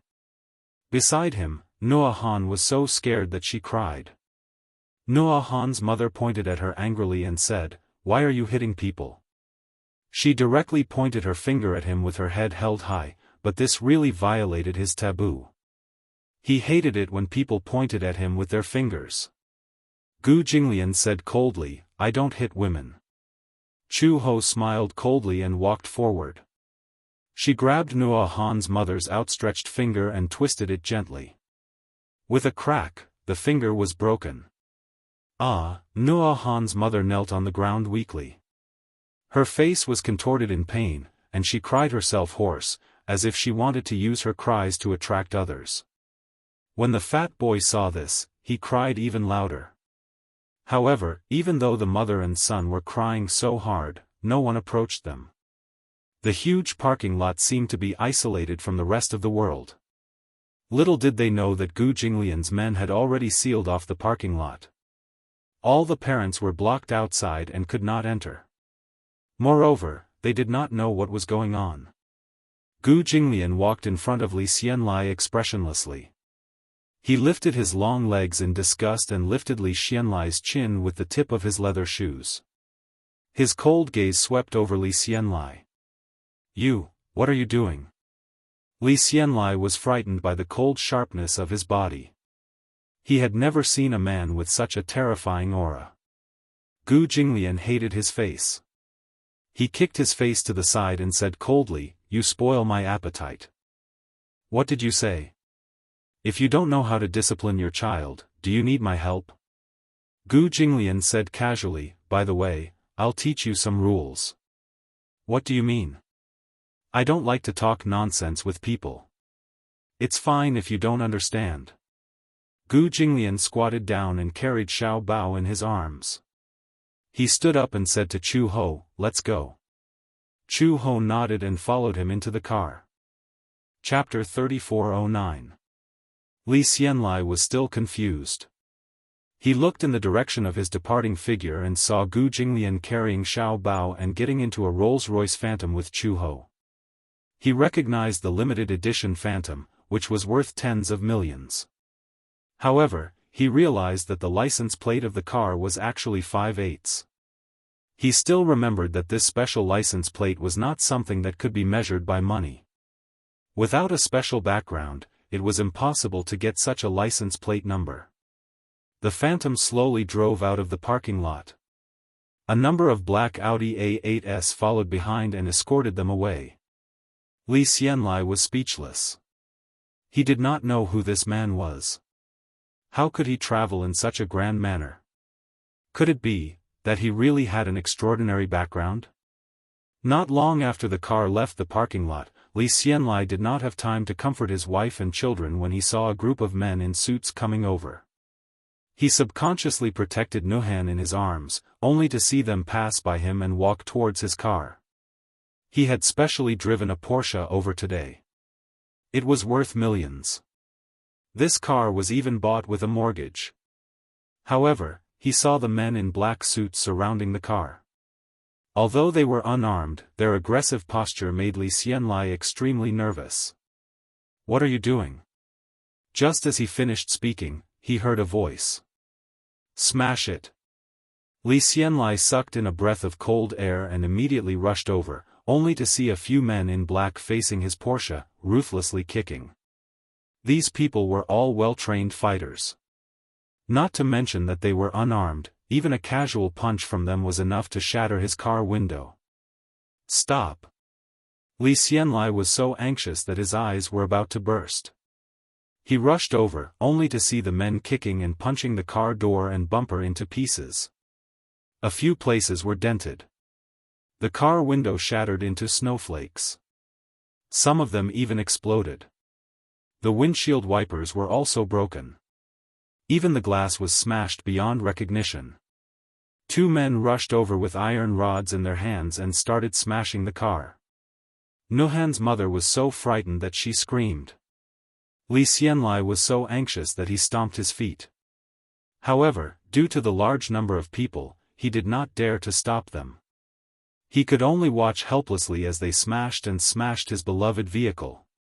Nuhan's mother pushed him and said, "What are they doing? Hurry up and call the police. Are you crazy?" Li Xianlai turned around and glared at her. "Can't you see? They are all from the He Society. Call the police? Go to hell. Then what should we do?" Li Xianlai gritted his teeth, but he could not think of a way. In just a few minutes, he could only watch helplessly as his vehicle was smashed into scrap metal. In the end, he could not find a single complete piece. After smashing his car into scrap metal, these people left quickly. Before they left, they said, "This is just a warning, this is just a warning, this is just a warning, be sensible, you hear me?" With that said, the group's mother's father. Nuhan was scared out of her wits. Nuhan's mother looked at the smashed car and wanted to cry. She mumbled, "What should we do? Who are they?" "I guess," Li Xianlai's breathing became uneven. "I guess they are probably Xiao Bao's father's men." Chapter 34:10. Nuhan's mother was so frightened that she started babbling incoherently. "But these people are obviously from the He Society. Don't tell me. Stop talking." Li Xianlai finally lost his temper. "Do you think the situation isn't chaotic enough?" Nuhan's mother was so frightened that she kept quiet. The fat boy just sat on the ground, crying himself hoarse. Li Xianlai was even more upset and kicked the car hard as a way of venting his anger. On the way back to the Gu residence, Xiao Bao hugged the doll. His eyes were still red, but he stubbornly did not shed a single tear. However, along the way, he hugged the doll lovingly. Gradually, his mood brightened. Gu Jinglian looked at him. Seeing that he had quickly forgotten about the unhappiness earlier, he did not take it to heart. Chu Ho smiled and asked, "Is this doll that fun? Xiao Bao likes it." Xiao Bao smiled and said, "This is a prize that we won together." As he said this, he said excitedly to Gu Jinglian, "Uncle, you were so awesome today. Everyone was so envious of me." "Humph. That was so satisfying. I told you, you're the most handsome person in the world." Chu Ho was amused by his childish words. "This guy." Gu Jinglian raised his eyebrows. Noticing the way he addressed him, he said unhappily, "You changed your way of addressing me just like that?" He had changed his way of addressing him as uncle when they left the school. This kid. The little guy was a little guilty. He was also good at reading people's expressions. He carefully glanced at Chu Ho. Seeing that she was all smiles and did not seem to have any objections, he mumbled, "Daddy. You're so unwilling. No one's forcing you." Xiao Bao immediately moved towards him, nudged him, and smiled obsequiously. "No. Uncle. Daddy, don't mind it. I'm just used to it. I didn't see you not used to it in school." He kept addressing him as Daddy, as if he was afraid that others would not know that he was his father. Xiao Bao said guiltily, "No." He was afraid that Chu Ho would take issue with him. If his mother didn't mind, he was more willing to call him father. After all, they had been together for such a long time. It would be a lie if they didn't have any feelings for each other. However, they didn't rely on him like other children rely on their fathers. Gu Jinglian snorted coldly and put an arm around his shoulder. His voice became gentler. "Are you happy today?" "I'm happy." How could such a young child know how to lie? He said sincerely, "Today is the happiest day of Xiao Bao's life." When Chu Ho heard this, he felt upset. Ever since he was young, Xiao Bao was filled with curiosity and yearning for a father. Xiao Bao did not have a father since he was young, so he was ostracized by his peers. Many children attacked him, saying that he had a mother to give birth to but no father to raise him. This had always been Xiao Bao's sad past. However, it was different now. In front of so many children, Xiao Bao had gained enough face. With such a cool father like Gu Jinglian, it was indescribable how proud he was. Who would have thought that such a young child would know how to be proud and have some vanity? But it was this little bit of vanity that was so easily satisfied. For a moment, Chu Ho felt a little guilty. He felt that he owed Xiao Bao too much during his childhood. As soon as he got home, Xiao Bao held up the plushie and his beloved spoils of war and went to Uncle Fu to show off. Chapter 34:11. Chu Ho and Gu Jinglian got out of the car. Uncle Fu came up to them with Xiao Bao in his arms. He looked at Gu Jinglian with a smile, then at Chu Ho. He asked cheerfully, "How was it? Was Xiao Bao's parent-teacher conference interesting?" Gu Jinglian frowned. He suddenly thought of the stupid games they played at the parent-teacher conference and his face turned gloomy. Chu Ho also thought of the unpleasant things that happened before they left. He did not look happy either. "Boring. Boring." The two of them said almost at the same time. After that, they went back to their respective rooms. Uncle Fu carried Xiao Bao in a daze and stood there in a mess. In the study, Gu Jinglian stood by the bed and looked at the courtyard through the window. Xiao Bao was playing with the doll by the pool. Beside him stood a few burly men. Although these thugs had fierce faces, when they looked at Xiao Bao, their gazes were full of affection. Ever since Xiao Bao had settled down in the Gu family, he seemed to have become the Gu family's mascot. Everyone liked him very much. These tough men had always fought and killed their way through, living a life of blood on the tip of the blade. However, when facing Xiao Bao, their warmest side was also stimulated. Children were like animals. They were very innocent and could stimulate the affection deep in people's hearts. Someone knocked on the door. Uncle Fu pushed the door open and walked in with tea and snacks in his hands. He saw Gu Jinglian standing by the window and placed the snacks on the table. Uncle Fu walked up to him. "Old master, you must be tired today." Gu Jinglian's gaze fell on Xiao Bao through the window. He saw him holding the doll and laughing heartily at the thugs, revealing his cute little rabbit teeth. He looked so innocent. A doting smile gradually appeared on the man's face, which was usually cold and aloof. Uncle Fu heard him speak and curiously followed his gaze. He realized that he was staring at Xiao Bao and immediately said, "Xiao Bao is very happy today. I can tell that he especially likes this doll. This is not like the ones bought outside. Old master won this doll for him. He treasures it so much." Gu Jinglian's smile deepened. When Fu Bo saw him smile, he understood in his heart that even though master usually did not show his emotions, in reality, he doted on Xiao Bao very much. Gu Jinglian noticed that Uncle Fu was secretly laughing at him. His smile disappeared and he returned to his usual cold expression. He returned to his desk and picked up the teacup. He gently lifted the lid, gently, and took a sip, and ordered him coldly, "Check someone for me." "Yes, old master." He put down the teacup and said in a cold voice, "Li, go first." "This person. What's wrong with him?" Uncle Fu was a little surprised. "Did he offend old master in any way? Check on this person's background." "Yes." Uncle Fu accepted the order and immediately left.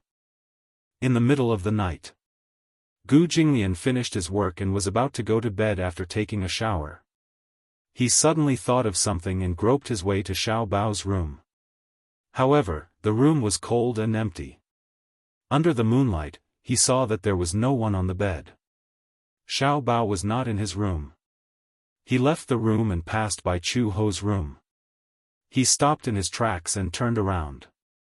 He gently turned the doorknob and pushed the door open. In the huge bedroom, Chu Ho was lying on the bed with his arm around Xiao Bao. He was originally breathing lightly and was sound asleep. Chapter 34:12. Before he fell asleep, he did not forget to hug the doll tightly in his arms. He loved it so much that he could not bear to part with it. When she saw this, she felt helpless and did not know whether to laugh or cry, so she simply let him be. In a daze, she caught a glimpse of movement. She opened her eyes abruptly and looked in the direction of the sound. In the darkness, she saw a tall and slender figure standing quietly in front of the bed. The moonlight shone at his feet. When he saw that she had woken up, he raised his finger slightly and placed it between his lips, indicating that she should not make any noise and wake the child up. She did not know when Gu Jinglian had entered the room and walked to the side of the bed. She was careless. In the past, even the slightest movement would wake her up immediately. Unexpectedly, this time, she only woke up when he was close to the bed. It seemed that her sense of danger had deteriorated after staying in the Gu family for so many days. She only woke up after he walked in for so long. Gu Jinglian looked down and saw Xiao Bao sleeping soundly in Chu Ho's arms with a contented expression on his face. His two arms were wrapped tightly around the doll. Even though he was sleeping, he could not bear to let go of the doll. How much did he like this doll? But in Gu Jinglian's eyes, this doll was so ugly that it could not even be compared to him. He slowly sat sideways by the bed and sized him up. As he looked at Xiao Bao's chubby and fair little face, he could not help but have the urge to tease him. He reached out his slender fingers and gently pinched Xiao Bao's nose. When Chu Ho saw this, the corners of his lips twitched violently. He did not expect this man to have such a wicked sense of humor. In his sleep, Xiao Bao suddenly felt that he could not breathe. His little mouth opened with a pft sound. He breathed through his mouth, but he did not wake up. This guy was really in a deep sleep. Gu Jinglian could not help but feel that this guy was especially cute only when he was asleep. At least, it was quiet. When the little guy's eyes were closed, his thick eyelashes were very obvious all of a sudden. Gu Jinglian leaned closer and gently stroked his eyelashes with his fingers. Even in his sleep, the little fellow sensed something strange coming from his eyelids. Subconsciously, he waved his hands and kicked the doll in his arms to the ground. As he spoke, his temper was quite bad. Gu Jinglian pinched his cheeks. The doll was kicked to the ground, and Xiao Bao now had a place for him. Chu Ho watched helplessly as he lay down beside Xiao Bao. For a moment, he felt uncomfortable all over. Is he going to sleep here tonight? Chu Ho felt that his limbs were a little stiff, to the extent that he could not help but pull back his arm that was holding on to Xiao Bao, afraid that he would come into contact with him. Gu Jinglian caught a glimpse of her uneasy expression from the corner of his eye, but he did not pay much attention to it. He gently hugged Xiao Bao's shoulder and closed his eyes. During the day, he was busy with work, and the little guy had to attend classes at the kindergarten. Therefore, they did not have much time to spend together. Even though sometimes the little guy deliberately wanted to get close to him, he felt that when the little guy was awake, he was too clingy. He could not wait to kick him as far away as possible. However, when he did not see him making a fuss, he missed him. It was really unbelievable. It seemed that he had not adapted well to the role of a father. When Gu Jinglian closed his eyes, Chu Ho, who was beside him, finally relaxed. It seemed that he just wanted to sleep with Xiao Bao. Chapter 34:13. The next day, when the morning sun shone in and shone on Xiao Bao's body, the little guy woke up and opened his sleepy eyes. His little hand that was clenched into a fist gently rubbed his sleepy eyes, but all of a sudden, he felt that the place he was lying on had become much more crowded. He turned his head in confusion and saw Chu Ho hugging him, sleeping soundly. He curiously turned his head again, only to see Gu Jinglian lying on his left, sleeping quietly. The little guy's mouth instantly formed an O shape and he sucked in a breath of cold air. When did this big guy lie down? Why didn't he feel anything at all? Where was his doll? Could it be that in the middle of the night, his doll had become his father? Xiao Bao's mind was in a mess, but he saw Gu Jinglian with one hand behind his head and the other holding him. His handsome and quiet sleeping face was so beautiful even when he was sleeping. Xiao Bao stared at him for a long time, and finally came back to his senses. He turned his head to look at Chu Ho, and then looked at him. His heart was suddenly filled with satisfaction. He was a little happy in his heart, so happy that he didn't know what to do. For the first time in his life, he was lying on the same bed with his parents. Although he was sleeping in the middle and felt quite crowded, he still sincerely hoped that time would stop like this. So happy. It turned out that sleeping with his parents felt so safe. Although he woke up and was almost shocked, when he came back to his senses, Xiao Bao felt that he was so happy that he was about to fly to the clouds. Xiao Bao suddenly and carefully turned to face Gu Jinglian. He couldn't help but reach out his hand to trace his facial features. His handsome eyebrows were sword-like, his eyes were closed, his eyelashes were black, his nose was high, and his thin lips were gently pursed. His fingers gently traced his eyebrows. In his sleep, Gu Jinglian slightly frowned. He immediately carefully retracted his hand and immediately closed his eyes, pretending to be asleep. Hearing that there was no movement for a long time, Xiao Bao carefully opened the corners of his eyes again. Seeing that Gu Jinglian didn't seem to have any reaction and was still asleep, he was relieved. He lay flat again and looked down at his body. He saw Gu Jinglian's hand on his shoulder, and Chu Ho's hand around his waist. He didn't know why, but he had an idea. Thus, he carefully raised his hand and moved Gu Jinglian's heavy palm little by little towards Chu Ho's hand. He moved carefully, afraid that he would wake the two sleeping people. Gu Jinglian's palm was very big. Compared to his small hand, it could easily wrap around both of his hands. It was very difficult to move such a big hand. His movements were especially light. Gu Jinglian and Chu Ho were each more alert than the other.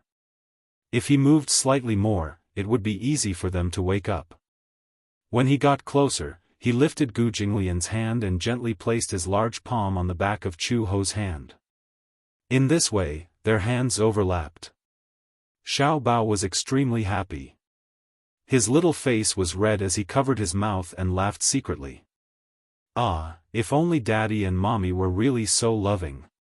Even in his dreams, he fantasized that Daddy and Mommy could truly love each other. In this way, the three of them could be together forever. In this way, he didn't have to worry about who to avoid. Although he now had Mommy and Daddy, the way they interacted with each other was very strange. Chapter 34:14. As Xiao Bao fantasized, he unknowingly felt a little sleepy. It was Saturday, so he didn't have to go to school. He closed his eyes and planned to have a good night's sleep. At 9:00 in the morning, Uncle Fu walked to Chu Ho's room and was about to wake them up when he opened the door. From afar, he saw three people lying on the bed. His eyes widened in shock and he almost couldn't close his mouth. Master! When did he lie here? He remembered that when he went to the study last night, Gu Jinglian hadn't gone to bed yet. Why was he sleeping here? Uncle Fu's imagination ran wild. When he walked into the room, Chu Ho woke up with a start. She frowned. Before she opened her eyes, she felt another hand on the back of her hand. She glanced over from the corner of her eye and realized that Gu Jinglian's hand was on the back of her hand. She opened her mouth slightly in shock and couldn't come back to her senses. What was going on?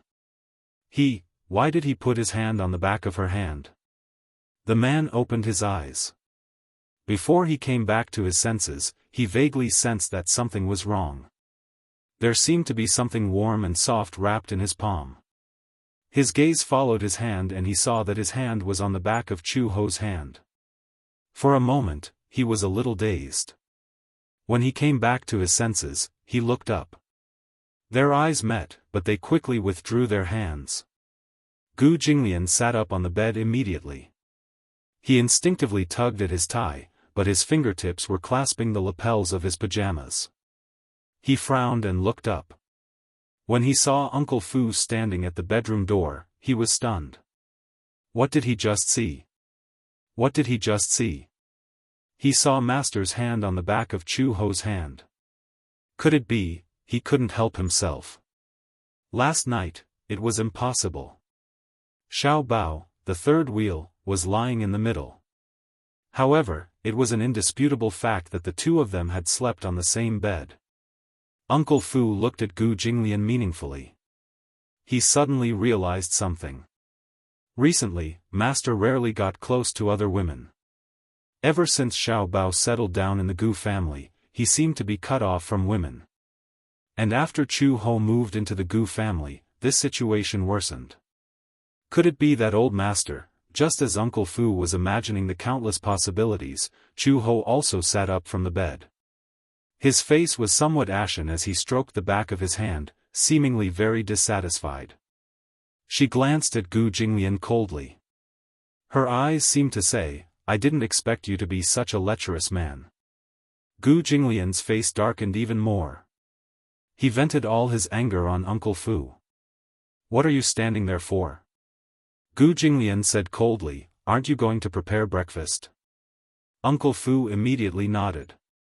Just as he turned around, he suddenly thought of something. He turned back and cleared his throat. Gu Jinglian stared at him. "What?"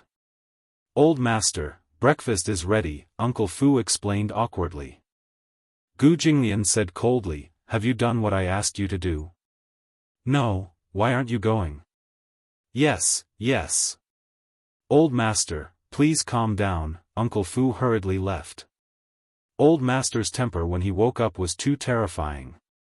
He couldn't bear it. Xiao Bao woke up. When he opened his eyes, he saw that Gu Jinglian and Chu Ho were already awake and sitting by the bed. However, in such a large room, there was an inexplicable pressure that made one's heart palpitate. Chapter 34:15. Xiao Bao curled up. He felt that when he woke up, the atmosphere would be so tense. Gu Jinglian didn't look too good, and Chu Ho didn't look too good either. What was going on? They were clearly fine just now. Why did everything change the moment he woke up? Chu Ho sat on the edge of the bed. When she thought about how Gu Jinglian's hand was on the back of her hand when she woke up, she felt irritated. She instinctively reached out, pulled the blanket over, and wiped the back of her hand fiercely. Pervert. When Gu Jinglian heard this, his eyes couldn't help but darken a few degrees. Even though she didn't mention any names, it was obvious who she was referring to. Pervert? To hell with it. When he woke up and saw this scene, he was still baffled. Gu Jinglian was upset. He suddenly got up and left the room. Chu Ho saw his sullen back and became even more annoyed. Why did he look so angry? She hadn't even said anything. Xiao Bao carefully glanced at Chu Ho's expression and asked tentatively, "Mom, what's wrong? You seem to be very unhappy." Chu Ho said gloomily, "It's nothing. I dreamed that I was bitten by a dog." Xiao Bao's lips twitched. However, he was still young and didn't know what Chu Ho was insinuating. Xiao Bao got out of bed and changed his clothes. When he went downstairs, he saw Uncle Fu coming out of the dining room. He was about to call Gu Jinglian for dinner. Xiao Bao immediately went up to Uncle Fu and grabbed the corner of his shirt. He said uneasily, "Uncle Fu, Uncle Fu." Uncle Fu patiently squatted down in front of him and pinched his cheek. "What's wrong?" "Xiao Bao. Have you noticed?" Xiao Bao hugged his neck and whispered in his ear, "Uncle and Mommy are sleeping on the same bed today." Uncle Fu nodded. However, the two of them seemed to be very unhappy. Xiao Bao felt wronged. What happened? The two of them were fine yesterday. Uncle Fu was speechless for a moment. How could he tell Xiao Bao that the reason why Chu Ho and Gu Jinglian were fine yesterday was because they wanted to attend his parent-teacher conference? They were just putting on a show and pretending to be peaceful. But in reality, the two of them were like fire and water. When Xiao Bao saw that Uncle Fu did not speak, he became even more worried and said worriedly, "Mom seems to hate Uncle, and Uncle doesn't seem to like Mom either. What should we do?" That's the truth. Uncle Fu said vaguely, "The two of them don't have a good relationship." Xiao Bao tilted his head curiously. Then why do they hate each other when their relationship is so good and loving? Uncle Fu choked for a moment and did not know how to answer this question. Xiao Bao continued to ask, "Since they hate each other, how did they give birth to me?" Uncle Fu did not know how to answer such a profound question. When Xiao Bao saw that Uncle Fu was not replying and looked like he was in a difficult situation, he suddenly thought of something. His face looked like a storm was coming. Xiao Bao is so pitiful. He pinched the corner of his shirt and looked pitiful. His little nose was wrinkled and he looked like he wanted to cry but had no tears. Uncle Fu immediately hugged him and coaxed him, "What's wrong?" Xiao Bao feels that Xiao Bao is an unwanted and unloved child. Chapter 34:16. When Uncle Fu heard this, he immediately replied, "How can Xiao Bao say that? Who said that no one wants Xiao Bao? Who said that no one loves Xiao Bao? Doesn't Uncle Fu dote on you?" Whoa! It would have been better if he hadn't said this. Once he did, Xiao Bao opened his mouth and howled. Uncle Fu was caught off guard and his eardrums almost exploded. Xiao Bao doesn't want Uncle Fu. Xiao Bao wants Papa, Xiao Bao wants Mama. Okay. Shoo! Uncle Fu hugged him tightly and coaxed him, don't cry. Xiao Bao, how can you think this way? Doesn't your Papa dote on you? Your Mama dotes on you too." But, Xiao Bao sobbed as if he had suffered a great grievance. He hugged Uncle Fu's neck, his eyes red and filled with tears. He looked very pitiful. But Papa doesn't like Mama, and Mama doesn't like Papa either. By then, Papa will definitely have another woman he likes, and Mama will definitely have another man she likes. By then, when Papa marries another woman, and Mama marries another man, Xiao Bao will have one more stepmother and one more stepfather. If Papa hates Xiao Bao, and Papa hates Xiao Bao and ostracizes Xiao Bao, Papa doesn't want Xiao Bao, and Mama doesn't want Xiao Bao either, Xiao Bao will completely become an unloved and unwanted child. Whoa! After throwing out a series of words, the little bean sat down on the ground and wailed loudly. His cries were earth-shattering, and even ghosts and gods would weep. Uncle Fu covered his face. He had to admit that the little boy understood this problem very well. When he thought about it, it made sense. On the other hand, he wasn't worried about Master. However, if Chu Ho really fell in love with another man, then Xiao Bao would have a stepfather. Indeed, not good. Xiao Bao's cries were earth-shattering. Uncle Fu spent a lot of effort to calm him down. When Chu Ho came downstairs for breakfast, he saw Uncle Fu hugging Xiao Bao and rocking him back and forth. It took a lot of effort to coax him. When Xiao Bao saw Chu Ho, he immediately thought of the grievances he had suffered, and tears filled his cheeks again. What happened? Chu Ho walked over and looked at him. Why is Xiao Bao crying? Uncle Fu sighed, but he had a headache. He concisely recounted what had just happened. When Chu Ho heard it, he could not help but break out in cold sweat. What stepmother and stepfather, how could this rascal think so far ahead? Chu Ho immediately hugged Xiao Bao and comforted him. Xiao Bao, why do you like to let your imagination run wild? Who said that Mommy doesn't want you anymore? Mommy wants me now, but it's hard to say in the future. Xiao Bao said angrily. Chu Ho did not know whether to laugh or cry. Has our Xiao Bao become a prophet? Does he know what will happen in the future? Is mommy not going to get married for the rest of her life? Won't mommy be too lonely by herself? This child really knew a lot. He wasn't like this in the past. What exactly did the kindergarten teacher teach him? She quickly coaxed, who said that? Mommy won't get married for the rest of her life and will stay by Xiao Bao's side. Xiao Bao definitely won't have a stepfather. What about a stepmother? Xiao Bao stared at her pitifully. Daddy won't find a stepmother either?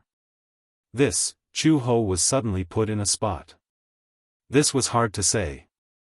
Chapter 34:17. Xiao Bao cried even harder. Chu Ho hugged him and promised, no matter what, Mama promises you that in this lifetime, Xiao Bao is the only baby. I will definitely not find a stepfather for Xiao Bao. Xiao Bao rubbed his eyes and looked at her suspiciously. Really? Yes. Really? It can't be any more real. Xiao Bao happily threw himself into her arms.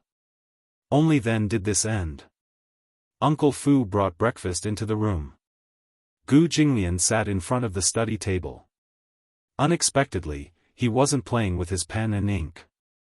Instead, he was resting his head with his hand on his hand. No one knew what he was thinking about. Uncle Fu placed the breakfast on the table and pretended to mention it casually. Just now, Xiao Bao cried for a long time.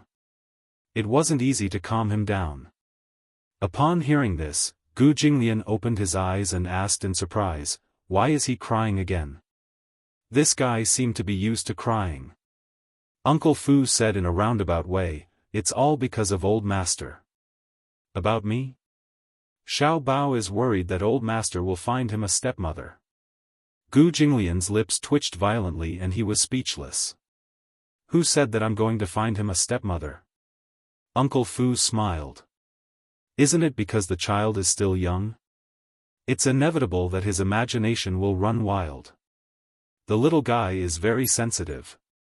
It's easy for his imagination to run wild. Tell him to relax. It's impossible. Gu Jinglian casually picked up his cup and took a sip of the black tea. Uncle Fu probed again, then. Old Master, it's not that I want to say this, but it's still the same old saying. Now, in the entire Gu family, only Old Master's marriage matters are the most worrying. I've said it before. I'm not getting married. Gu Jinglian put down his cup and said coldly, "You don't have to worry about this." Uncle Fu sighed and said, "How can I not worry? Master, do you have a girl in mind?" "No," Gu Jinglian said without thinking. "Then, how about Chu Ho?" Uncle Fu smiled. "What do you think of her?" "Nothing." Gu Jinglian gradually became impatient. "Are you here to talk nonsense with me?" Uncle Fu immediately looked down, shook his head, and said, "No, no. It's just a passing mention. Get out." Uncle Fu was kicked out of the house. However, not long after, Gu Jinglian heard footsteps coming from the door. Then, the door was carefully pushed open, and a small head sneakily poked in. Gu Jinglian looked up, but from the corner of his eye, he caught a glimpse of a little girl sneaking into the room sneakily. What? Only when he spoke did Xiao Bao realize that his whereabouts had been discovered. He immediately straightened his body and smiled brightly. "Daddy." After yesterday's parent-teacher conference, he was almost used to saying this word. Gu Jinglian's ears were also pleased to hear this. However, he didn't have to think about it to know that the little guy's smile was so flattering that he must be up to no good. "I have something to report." Xiao Bao immediately walked to his side and lay on his lap. He asked curiously, "Daddy, do you think mommy is pretty?" What kind of question was this? Gu Jinglian said coldly, "She's average." Then do you think mommy is good? Average. Xiao Bao was not satisfied and asked again, "Then, how did Xiao Bao come about?" Gu Jinglian was also choked by him. This guy seemed to have the ability to make others speechless. This question was really too difficult to answer. Chapter 34:18. Gu Jinglian gave a catch-all answer. You'll know when you grow up. Xiao Bao racked his brains but could not figure it out. Don't always say that you'll wait for me to grow up. Because even when I grow up, I don't understand why you don't want my mother when she's so good. Gu Jinglian, when I grow up, I don't know why you two gave birth to me even though you two clearly hate each other. Xiao Bao hugged his thigh in distress and said sadly, Daddy, do you know? Xiao Bao thought that he didn't have a father when he was born. Other children have fathers, but Xiao Bao doesn't. Xiao Bao saw other children being carried and lifted up by their fathers every day. Why didn't Xiao Bao have a father? Is it because Xiao Bao isn't good enough? Why doesn't Daddy want Xiao Bao? These words could be said to be extremely sad to hear. The little guy looked up and tilted his head. Suddenly, he stammered, Actually. Do you know? I'm still quite grateful to that auntie. She kidnapped me and brought me to this city. Otherwise, I wouldn't have met you, right? The auntie he was referring to was naturally Song Enya. If it weren't for her, he might not have known that he actually had a father in this lifetime. This father could be quite fierce at times. He spoke with a cold face like an iceberg and would even glare at him fiercely. Therefore, although there was hatred toward Song Enya, there was also a little gratitude. Somehow, he had found his father. However, looking at the seemingly irreconcilable cold relationship between Gu Jinglian and Chu Ho, he frowned for a moment. When he woke up in the morning, he overlapped Gu Jinglian's and Chu Ho's hands. Similarly, he harbored a beautiful wish. He did not intend to force them at all. It was just that he hoped that his father would truly be his father. He hoped that Gu Jinglian would not only treat him well, but also Chu Ho well. When Gu Jinglian heard this, his gaze could not help but become unfathomable. Back then, his relationship with Chu Ho was a complete accident. And Xiao Bao's birth was nothing more than an accident. There was no love, no crystallization of any emotions. The truth was straightforward and cruel, but it was the truth. Before this, the only reason he had allowed Chu Ho to stay in the Gu family was because of Xiao Bao. Xiao Bao relied on Chu Ho, and Gu Jinglian also cared about Xiao Bao's feelings, so he tacitly allowed Chu Ho to stay in the Gu family. However, it was also limited to this. He had never seriously thought about how to deal with the problem between him and Chu Ho. But now, Xiao Bao's uneasiness and hesitation made him reconsider this question. Gu Jinglian lowered his head and looked at Xiao Bao hugging his leg with a resentful look on his face. He couldn't help but say softly, Don't worry, you won't have a stepmother. This was his promise, and also his guarantee to Xiao Bao. As long as he said something, he would not change it unless he was dead. When Xiao Bao heard this and received his guarantee, his heart was greatly comforted. Okay. It's a promise. Xiao Bao stretched out his pinky and said, Pinky swear.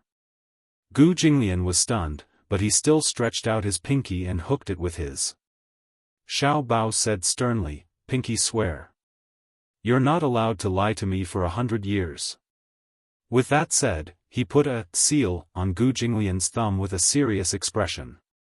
Only then was it complete. This little fellow seemed to be very easily satisfied. After he gave this promise, the little fellow was really satisfied and no longer pestered him to ask this and that. Chapter 34:19. On the weekend. When Gu Jinglian arrived at the company, there was already someone waiting in the reception room. His assistant reported, Mr. Gu, they're here. Hearing this, he walked towards the reception room. As soon as he pushed the door open, the principal and the form teacher immediately stood up and smiled at him obsequiously. However, no matter how big their smiles were, they could not hide the fear in their eyes. Who was Gu Jinglian? What kind of existence was the Gu family in the capital? They were a super financial group that owned 4 major multinational corporations and were almost on par with the Mu Corporation in the past. Especially now, the Mu Corporation was no longer as glorious as before. The Xingyu Corporation was rising, but the Gu Corporation still occupied an important position. However, Gu Jinglian's identity was not that simple. Anyone who had lived in the capital for many years would definitely hear the name Gu Jinglian. His identity caused others to be wary of him. Therefore, when they saw Gu Jinglian walk in, the air in the huge reception room suddenly froze. Gu Jinglian turned back to his seat and glanced at them lightly. "Sit." Only then did the principal and form teacher dare to sit down. Seeing him was like seeing a saint, they were afraid of neglecting him. The form teacher sat uneasily, not knowing where to place her hands. Previously, at the parent-teacher conference, she did not know Gu Jinglian's background. However, after the parent-teacher conference, the principal hurriedly came to her and said that something had happened. She did not know what had happened. The principal asked her, "There's a child in your class called Gu Xianxia. Do you know his background?" She was still at a loss. It was not until the principal told her about Gu Jinglian's identity that she felt a lingering fear. She carefully recalled if she had neglected this man at the parent-teacher conference. Only when she was sure that she had not neglected him did she feel relieved. The principal said that something had happened in the parking lot. When she asked what had happened, the principal said that Li Nuhan's father's car had been smashed. It was said that it was a Porsche that had been smashed into scrap metal and was completely destroyed. With the engine destroyed, the car was equivalent to a wreck. It had lost a few million yuan. I rushed over just now. Nuhan's father said that Gu Qings's parents sent someone to smash the car.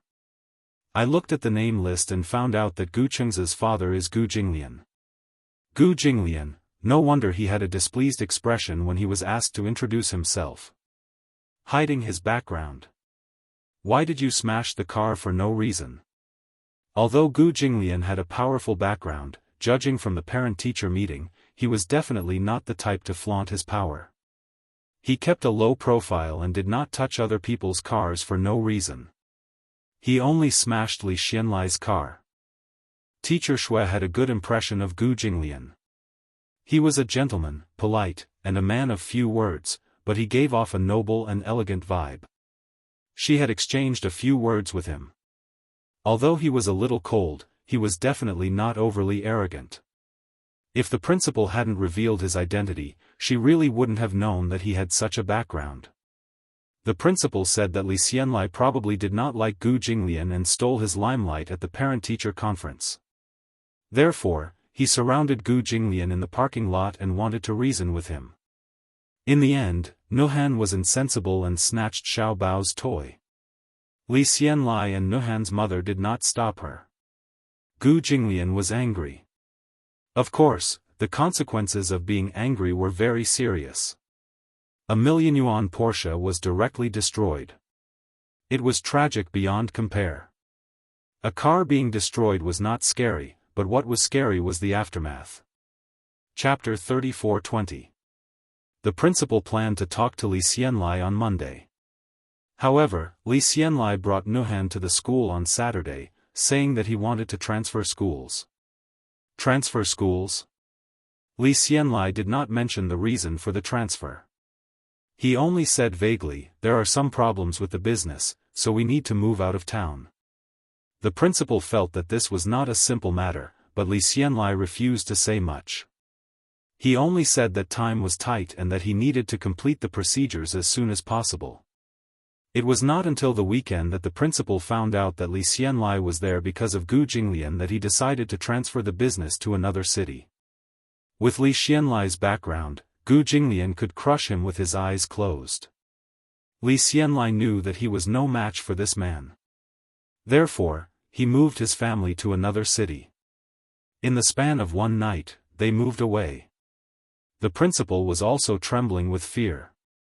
In the morning, he received a call saying that the CEO of the Gu family wanted to see them. He became more and more frightened, not knowing the reason for it.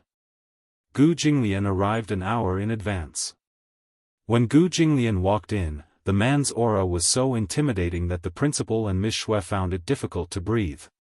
Teacher Shui glanced at the principal and saw that he was also sweating and uneasy. "What are you nervous about?"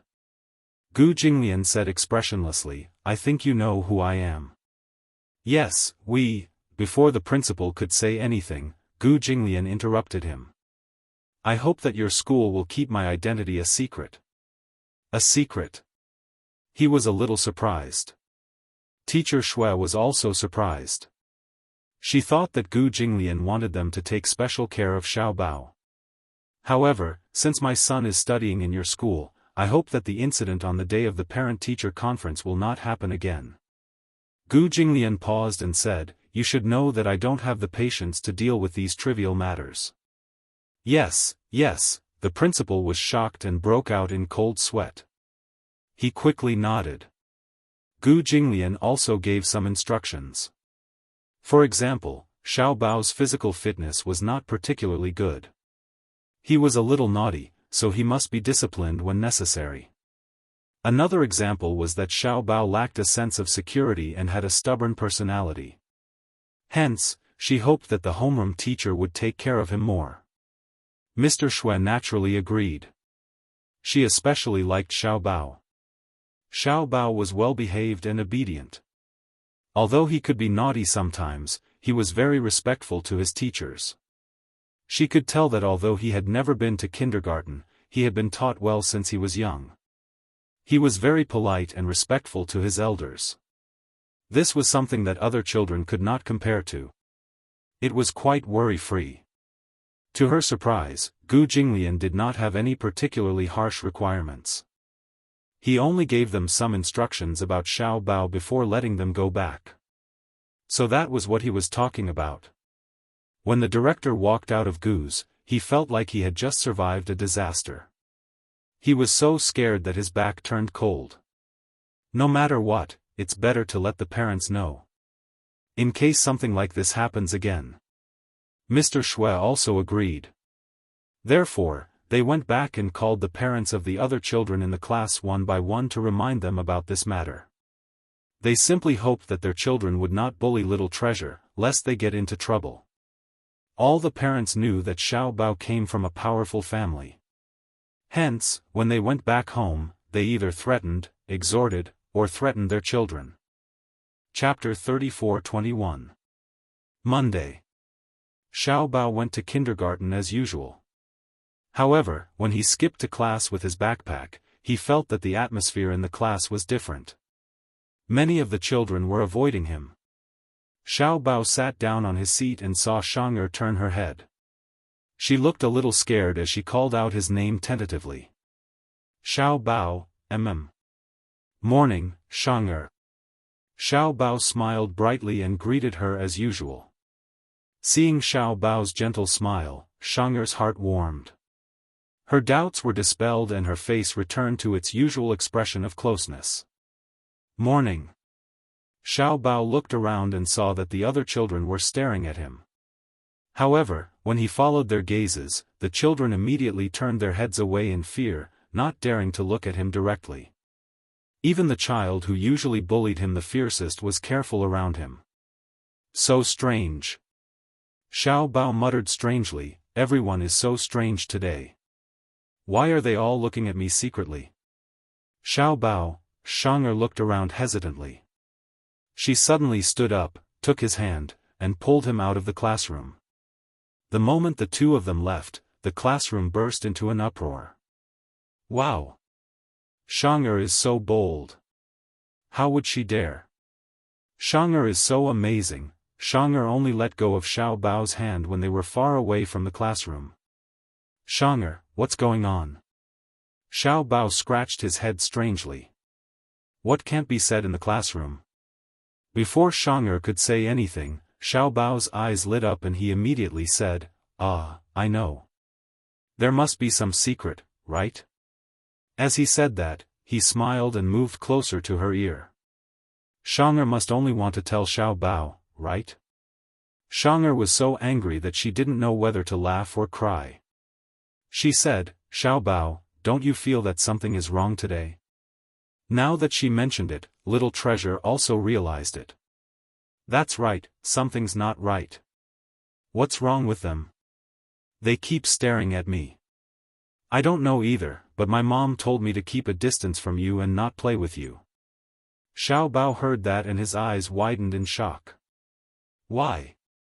Because my mom said that your dad is super fierce. As she said that, the little girl revealed a fearful expression. Xiao Bao heard that but he couldn't refute. A little, Xianxia heard that and her heart ached. Is your dad also very fierce to you? It's okay, it's just sometimes. Yeah, he's a little fierce. Little Treasure immediately added, but, it's still all right. But how did her mother's mom knew that his dad was fierce? Little Treasure stroked his chin and was slightly puzzled. My mother also said that if we made you unhappy, our family would be in trouble. So, she told me to keep a distance from you. Xianxia said fearfully, Xiao Bao, I really like to play with you, but my mom won't let me. But I still want to play with you. You. If I don't do well, don't be angry, okay? She had a pitiful look on her face and was very careful. Xiao Bao tugged at her little hand and pursed his lips. I also like to play with Xianxia. Xianxia, don't listen to your mom. My dad isn't that bad. I don't know either. I also think that your dad is quite good. He's handsome and good at games. Chapter 34-22. Did you know? Nuhan transferred schools. Xianxia said again. Xiao Bao was a little surprised when he heard this. Although he hated Nuhan, the chubby boy's transfer was too sudden. He was still surprised. What's going on? I heard that he made your father angry, so he was forced to transfer schools. I heard this from my mother too. Xiao Bao was suddenly in a daze. Recalling the incident in the parking lot, it was true that Nuhan's family was unreasonable and even snatched his toy. He could tell that his father was very angry.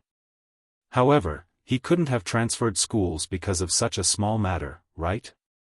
Xiao Bao naturally did not know that Gu Jinglian had sent people to smash Nuhan's father's car into pieces.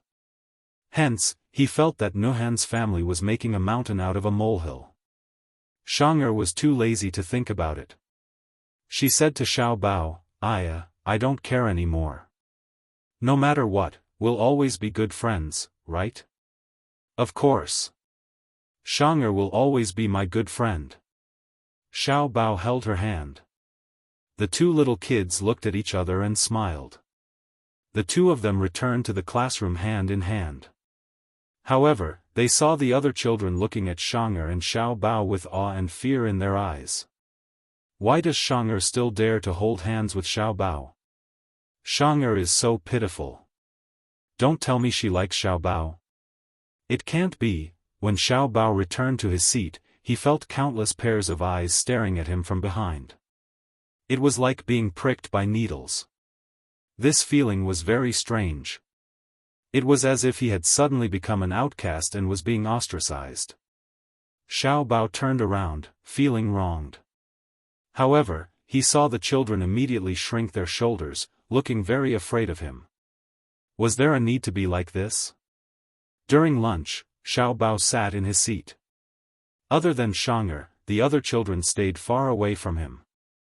During the afternoon nap, Teacher Shui moved the child sleeping with him to another bed. Xiao Bao did not sleep for the entire afternoon. He sat up and looked at the other beds. The other children were sleeping together. Only he seemed to be left out by the world. How could this be? How did he become an outcast for no reason? Why were so many children distancing themselves from him for no reason? He did not do anything wrong, and did he bully anyone? Why were the children ostracizing him? During the afternoon activity class, Xiao Bao stood alone in the gym. He looked at the other children who were playing in full swing. He felt so wrong that he wanted to cry.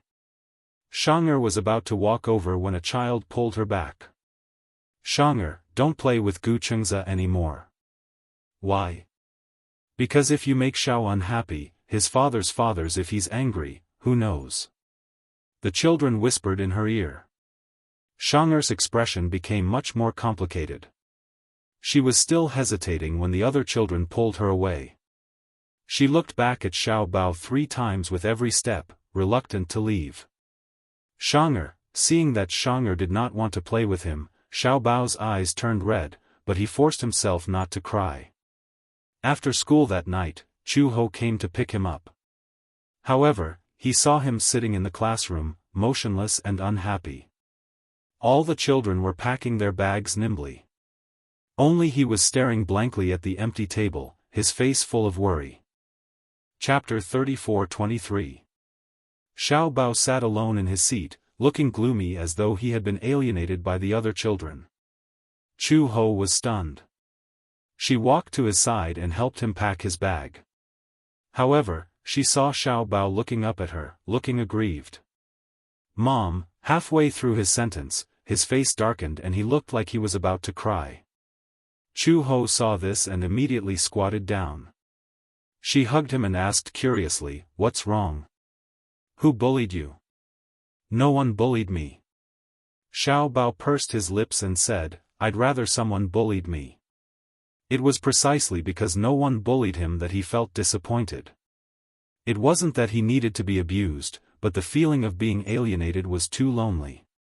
"Mom, what did I do wrong? Why do all the children avoid me when they see me?" Chu Ho was also confused. That day, at the parent-teacher conference, she saw many children surrounding him. Xiao Bao was long and Xiao Bao was short. He was very popular. How did everything change after just one weekend? Xiao Bao poked his finger and said, "Did Xiao Bao do something wrong? How could that be?" Chu Ho picked him up and comforted him gently. "Xiao Bao is so obedient and not naughty. How could he not like Xiao Bao?"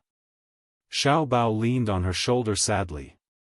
He pursed his lips but didn't say anything. Chu Ho sighed helplessly. She carried him with one hand and carried her bag with the other. When she walked out of the classroom, a group of parents stared at her in shock. Wasn't she too awesome? She carried the child with one hand and carried her bag with the other. She didn't look like she was struggling at all. It was as though she was carrying a ball of cotton. How could this woman be so strong? How could they have known that Chu Ho was an Interpol officer? She used to be a mercenary and had undergone high-intensity physical training. Don't look at how skinny she is.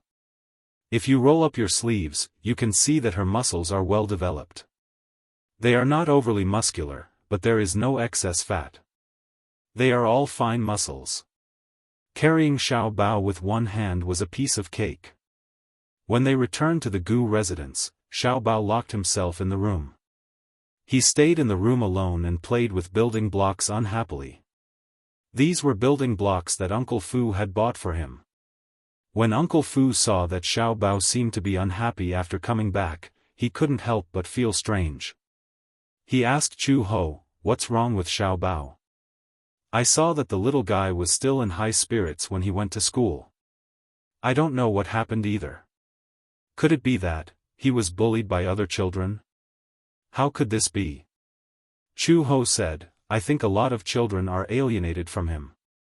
Alienate? Yes. Uncle Fu also started to worry. He had thought that this matter would pass quickly. He didn't expect the situation to worsen. It was fine on the first day, but on the second day, the children in the class didn't even look at him. Other than the homeroom teacher and the lifestyle teacher, the other children didn't dare to talk to him. Other than Xianxia, who was still the same as usual. But sometimes, the other children would run up to Xianxia and secretly say bad things about him. "Don't talk to Xiao Bao." For a moment, Xiao Bao was like a ghost in the class. He couldn't be mentioned at all. Xiao Bao suddenly felt depressed. How could it be like this? Was he some kind of plague? They were avoiding him as if he was something. How infuriating. Chapter 34-24. That day, Uncle Fu went to wake Xiao Bao up as usual. However, Xiao Bao refused to get out of bed no matter what. He curled up in his bed and refused to go to school. No matter how Uncle Fu coaxed him, he refused to move. In the end, he said, "Xiao Bao doesn't want to study anymore." When he said this, Uncle Fu realized the seriousness of the matter. It seemed that this little guy had met with some trouble in school. However, no matter how much Uncle Fu asked, Xiao Bao remained wrapped in his blanket. His small body curled up in his bed and he refused to talk to him. He only said, "The other children don't like me anyway. It doesn't matter if I go or not. So, I'm not going." When Uncle Fu heard this, he couldn't help but think of Gu Jinglian's childhood. At that time, when Gu Jinglian was in kindergarten, he had initially studied in a private international school. That school was of a higher class than the one Xiao Bao was studying in now. It was an international school. Hence, the children who attended the school were from other countries. Many of them were foreign workers, high-ranking officials in embassies, and senior management of multinational corporations. However, Gu Jinglian was the only one who had a special background. At that time, although the Gu family wasn't as powerful as it was now, they were still powerful enough to be on par with the Mu Corporation. In the beginning, when Gu Jinglian entered the school, the Gu family didn't emphasize his identity too much. However, Uncle Fu had forgotten the exact reason. It seemed that in the kindergarten, a child had provoked Gu Jinglian. In the end, the two children couldn't accept each other's words and started fighting. At that time, Gu Jinglian was only 5 years old. However, he inherited the blood of the Gu family. He didn't talk much, but he didn't have a temper. Once he got angry, he would fight if he could. From the time Gu Jinglian could remember, he didn't talk much. He was taciturn and had a cold temperament. In kindergarten, she wasn't very popular either. Rather than saying that he was unsociable, it was more accurate to say that Gu Jinglian had matured early since he was a child. After all, he grew up in such a family environment. What he saw from a young age was unimaginable to other children. Violence and fighting. When he was very young, he even followed his father to patrol the casinos. Many times, he watched as the gamblers, whether they were in debt or cheating, were beaten by a group of people until they wished they were dead. In such an environment, he matured earlier than the other children. In comparison, other children at this age were innocent and naive. As a result, there was a very deep generation gap. Gu Jinglian, on the other hand, disdained to interact with those children. The arrogance in his bones made him isolate himself. However, after entering kindergarten for a period of time, his cold personality had slightly improved. However, during that fight, he was careless and didn't know how to control the strength in his hands. As a result, the child was covered in cuts and bruises. 5-year-old children had always been good at imitating. Whatever the adults did, the child would watch from the side and imitate them. Usually, when children fought, they would either grab the child's clothes or give him a soft punch. However, Gu Jinglian pushed the child to the ground, picked up a small stool, and smashed it directly on him. His violent personality scared all the children in the class. However, Gu Jinglian didn't know that fighting like this was wrong. Chapter 34-25. What right did he have to give in to a weakling? When he fought, he also used all his strength, but Gu Jinglian was even more ruthless. Ever since that incident, little Jing Lian was immediately quarantined by the children in class and became a dangerous person in everyone's eyes. From that day onwards, his character returned to his former cold, arrogant, and taciturn personality. No one could fit into his world anymore. When he reached primary school, Gu Jinglian no longer went to school. Instead, he hired a private tutor and studied at the Gu residence. At that time, the Gu family even specially built a private school. Uncle Fu did not expect that Xiao Bao would repeat the same mistake. This was not what he wanted to see. He only hoped that Xiao Bao could grow up safely and healthily like a child from an ordinary family. Seeing that Xiao Bao was really unwilling to go to school, Uncle Fu did not force him. Chu Ho stayed at the Gu residence to accompany Xiao Bao, while Uncle Fu rushed to the casino. "Ah, Master Gu! Master Gu, spare me, spare me! I won't do it again." A man's wailing and howling could be heard from the side room of the casino. Gu Jinglian sat calmly on the sofa, holding the teacup lid and gently taking a sip. Beside him, a few thugs picked up iron rods and smashed this person. "Didn't I warn you and give you 5 days to return the money? Do you really think we're a charity organization? Not only are you not returning the money, you're even running away. Ha! Where do you think you're running to?" The gambler hugged his head and curled up into a ball on the ground, trembling. He was beaten black and blue and had several broken bones all over his body. "Masters, spare me! Spare me! I won't dare to do it again. I won't dare to run away again. I won't run away again." This gambler owed the casino a few million yuan and had been in debt for 2 years. With the interest compounding, the principal and interest amounted to tens of millions of yuan.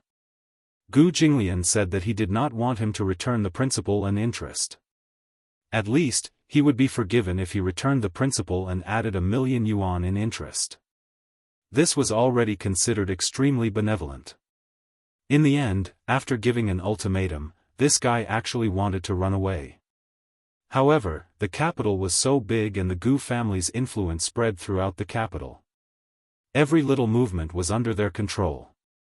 Where could he run to? It didn't take much effort to capture him.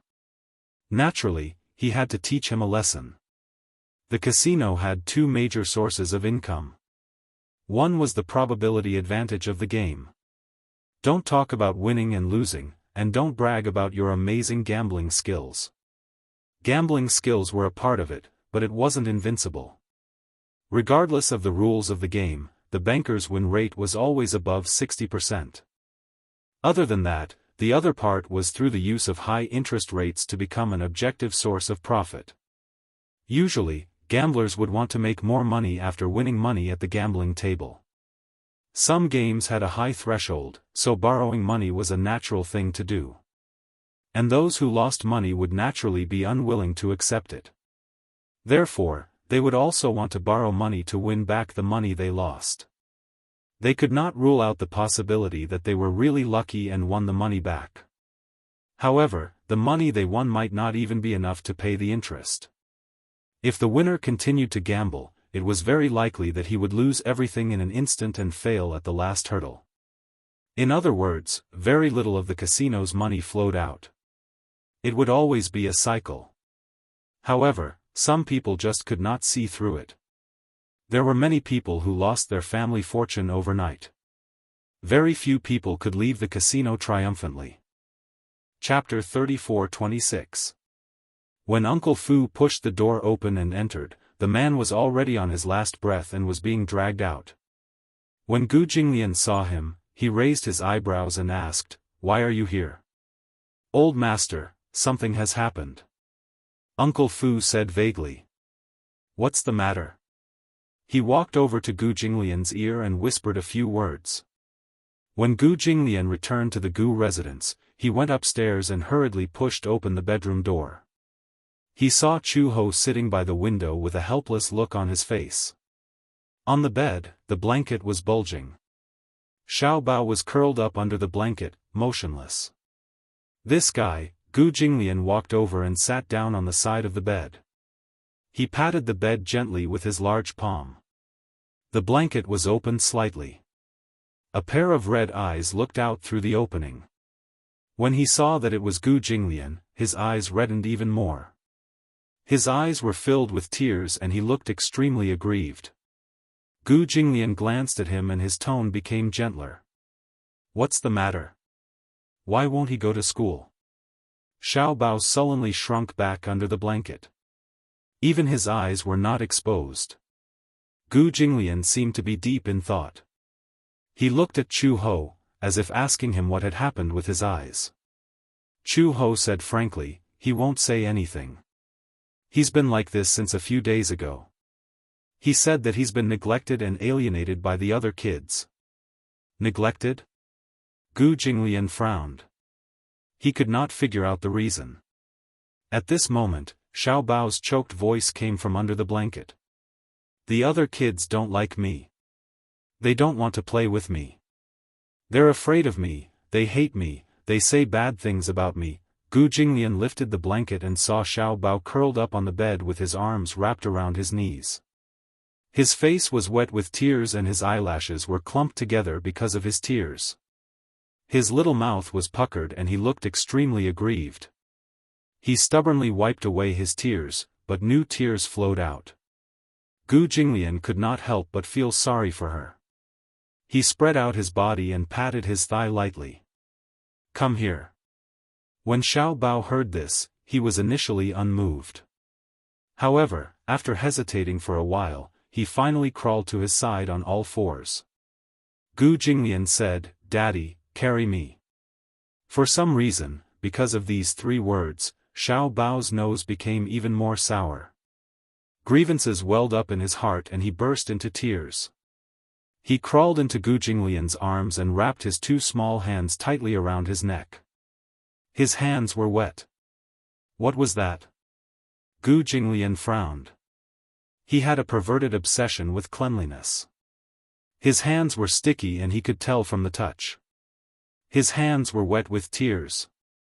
Then, she heard him sniff hard. Gu Jinglian's frown deepened. Not just tears.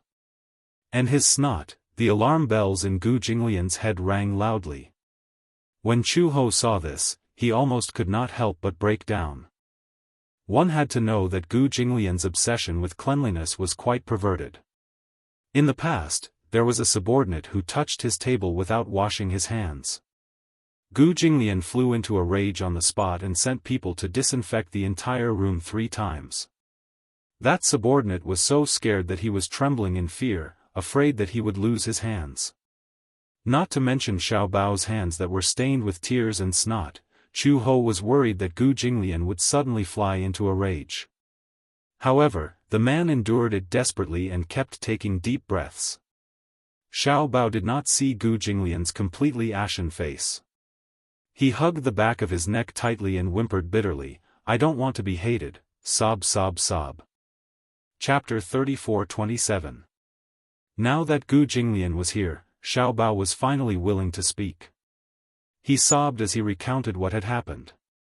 It turned out that all the children in the class thought that he was the one who had caused Nua Han to transfer schools.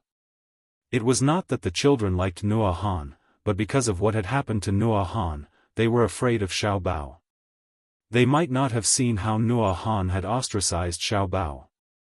They only thought that if they played with Xiao Bao and angered him, then one of them would be the next to transfer schools. For a moment, Gu Cheng's name seemed to be regarded as a devil. All the children began to fear him from the bottom of their hearts. Xiao Bao felt extremely wronged. He felt that he had been isolated for no reason. Gu Jinglian's face darkened when he heard this. Uncle Fu had said that something had happened to Xiao Bao. He had thought that it was something important and had taken time out of his busy schedule to come back. In the end, it was because of this? Gu Jinglian pushed his face away in disdain. His voice was extremely cold. If you don't want to go to school, it's the same at home. Xiao Bao widened his eyes in shock and looked at him with tears in his eyes. What? Gu Jinglian had always had a limit to his patience. He did not like to repeat what he had said a second time. If you don't want to go to school, it's the same at home. He repeated it patiently. Xiao Bao had originally thought that Gu Jinglian would comfort him or hold him in his arms and coax him. He did not expect that Gu Jinglian would actually say that if he did not want to go, then he should not go. Ah, such unexpected words made Xiao Bao dumbfounded. What's wrong? Gu Jinglian raised his eyebrows. You don't want to go? It's the same at home. Even if he did not study or go to school for the rest of his life, Gu Jinglian would still hire the best tutor for him. A diploma was important. But in Gu Jinglian's eyes, it was not worth mentioning. For him, some things that were too formal could be settled with money and power. In other words, Xiao Bao could stay in the Gu family and hire a tutor to teach him culture. When he became an adult, he could buy an honorary certificate from a famous university. There was no difference. Tomorrow, I'll get Uncle Fu to find a teacher for you. Just stay at home. No. After hearing what he said, Xiao Bao felt indignant.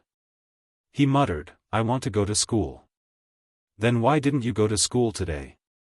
Gu Jinglian asked. Xiao Bao was speechless for a moment. Gu Jinglian said, there should be a limit to how willful you can be. If you want to go, then go. If you don't want to go, then don't go. He had to be responsible for his own decisions. You still want others to be responsible for you? Xiao Bao, he felt so wronged after being reprimanded. However, he did not dare to defy Gu Jinglian's authority. In Xiao Bao's eyes, Gu Jinglian's words were very authoritative. His words were almost like an iron law. Perhaps this was the difference between a father and a mother. The image of a father in a child's heart was great and intimidating. Some things that worked for Chu Ho might not work for Gu Jinglian. How could he not see Xiao Bao's intentions? He had been wronged in school and came home to vent his grievances. Then, through him, the matter would be resolved perfectly. However, he did not want Xiao Bao to rely on him too much. Chapter 34:28. Don't. Xiao Bao was so nervous that he started to cry again. I don't want to drop out of school. I'll go back to school tomorrow. Good boy. Gu Jinglian patted his head. At the side, Chu Ho and Uncle Fu were dumbfounded. No matter how they tried to coax him, Xiao Bao refused to come out of the blanket. However, Gu Jinglian settled the matter with just a few words. Xiao Bao looked at Gu Jinglian pitifully. His pitiful eyes were like those of a helpless puppy. He said softly, but what if the children don't like me? Why don't they like you? Because, Xiao Bao sniffled and said, because they think I'm not easy to get along with. Gu Jinglian asked, then do you think I'm easy to get along with? Of course. Xiao Bao said seriously, Xiao Bao is so cute and obedient. Teacher Shui said that Xiao Bao is very likable. Gu Jinglian said, then let them know that you're a child worth getting along with. Xiao Bao was enlightened when he heard this. He suddenly realized that he might be able to change the other children's prejudice against him through his own efforts. Gu Jinglian's words seemed to have enlightened him all of a sudden. At this thought, Xiao Bao nodded and said, yes. Xiao Bao understands now. Gu Jinglian stood up and turned around. However, he saw Uncle Fu staring at him as if he was worshipping a god. Master, I didn't expect you to have such a method to deal with children. Was this considered a form of loosening the reins only to grasp them better?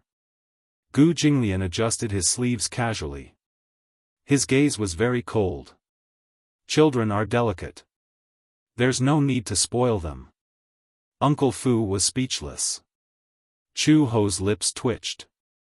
Although Gu Jinglian's way of educating his child seemed unreasonable, she knew that sometimes, Xiao Bao really needed such a method. The child was too delicate, and in Xiao Bao's eyes, Chu Ho did not seem to have much of a deterrent force. Hence, the child could act coquettishly however he wanted because baby Chu felt that he would definitely indulge him. However, Gu Jinglian was different. What he said just now was not wrong. If he wanted to go, he would go. If he didn't want to go, he wouldn't go. Learning to deal with one's own problems was a form of growth. He was his father, but he would not spoil him blindly. This was his principle. She didn't expect him to have such a good view of educating children.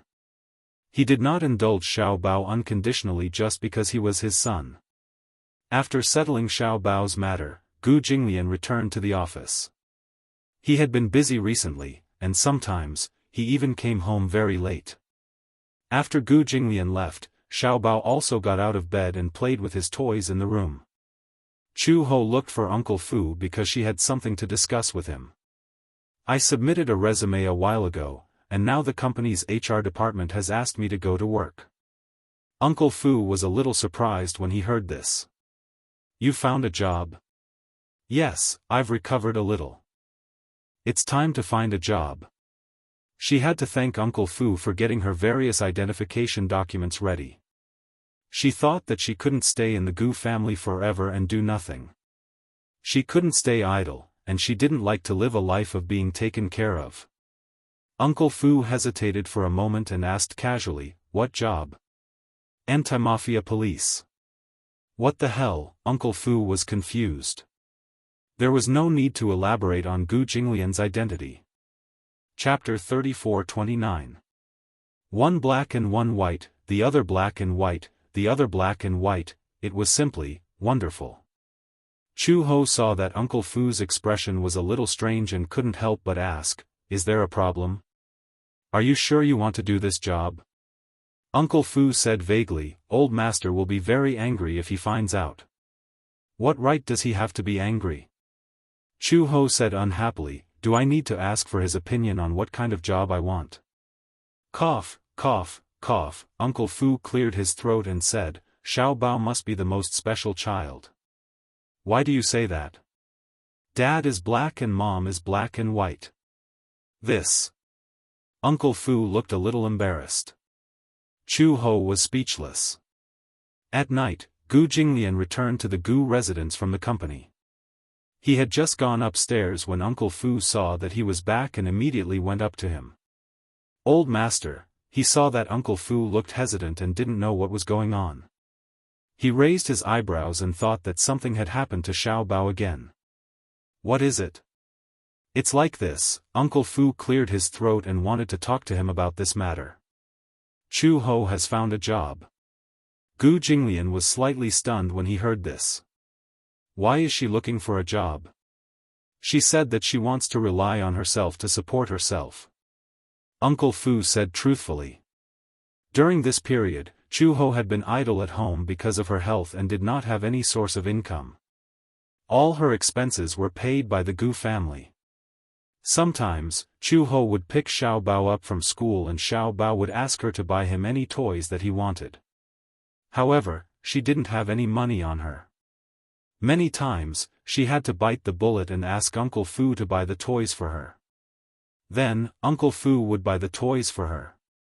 It wasn't that Uncle Fu didn't want to give her money, but she felt that it was too embarrassing to take someone else's money. Chu Ho had a strong personality and never liked to live under someone else's roof.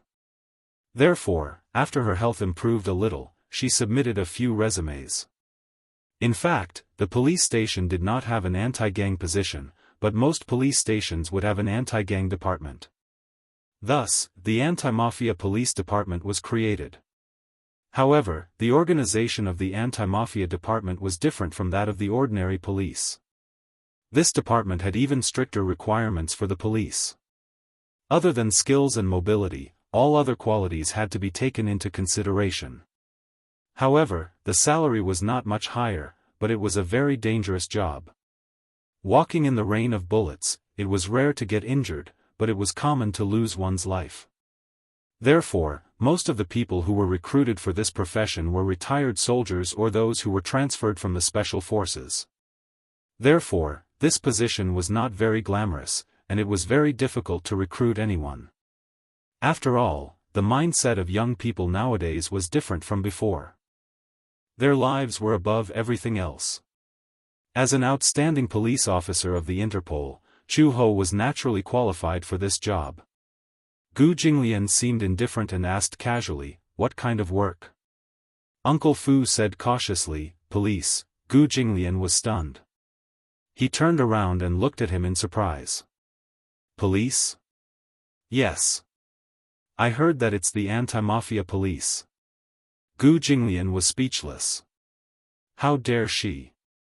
Who does she want to go against? Uncle Fu was speechless. Gu Jinglian said unhappily, "Why did she want to do this job for no reason?" "Because there's no income." Chapter 34-30. Previously, when Chu Ho was still recuperating, Uncle Fu had asked Gu Jinglian for advice. After careful consideration, he decided to let Chu Ho stay for Xiao Bao's sake. Moreover, he instructed Uncle Fu to transfer $3 million to her account every month. This was a considerable sum of money. After all, if she stayed in the Gu family, she would not need to spend money in most cases. $3 million was just her daily expenses. I did, but she didn't want it. Uncle Fu felt wronged and immediately tried to defend himself. She didn't want it? Why not? Because, Uncle Fu explained, she said that you have a soft mouth when you've received gifts. Uncle Fu continued, I can see that this girl is quite headstrong. Basically, she doesn't want to accept any favors from others. I didn't expect that she couldn't wait to look for a job as soon as she recovered. Gu Jinglian frowned tiredly and said plainly, she can look for any job she wants. In the future, there's no need to specially report to me about this kind of thing. He turned around and went into his room, closing the door behind him. What a strange woman. Uncle Fu stood outside the door in a daze. It took him a while to come back to his senses and leave. The next morning, Xiaobao really got out of bed very early. Yesterday, Gu Jinglian's words to him were really effective. Hence, when Chu Ho came to the room, he was already dressed and packed his school bag. He looked ready to go. Chu Ho sent Xiaobao to school and reported to the police station. When they heard that there was a new trainee police officer who was directly employed in the anti-mafia department, many of the police officers in the police station were very curious. When Chu Ho appeared in the meeting room, everyone saw that she was actually a young woman. For a moment, they were stunned. Chu Ho stood in front of the podium with her hands behind her back. Her posture was straight and her expression was serious. However, her delicate and pretty face made it difficult for people to associate her with a well-trained anti-mafia police officer. In the anti-mafia department, there were very few female members. This position was extremely dangerous. Whenever he went in and out of certain places, it was inevitable that he would encounter unexpected situations. The reason why there was a vacancy in this position and the need for new blood was because 3 police officers were injured during a special mission. They had no choice but to transfer to the administrative department. Hence, there was a vacancy.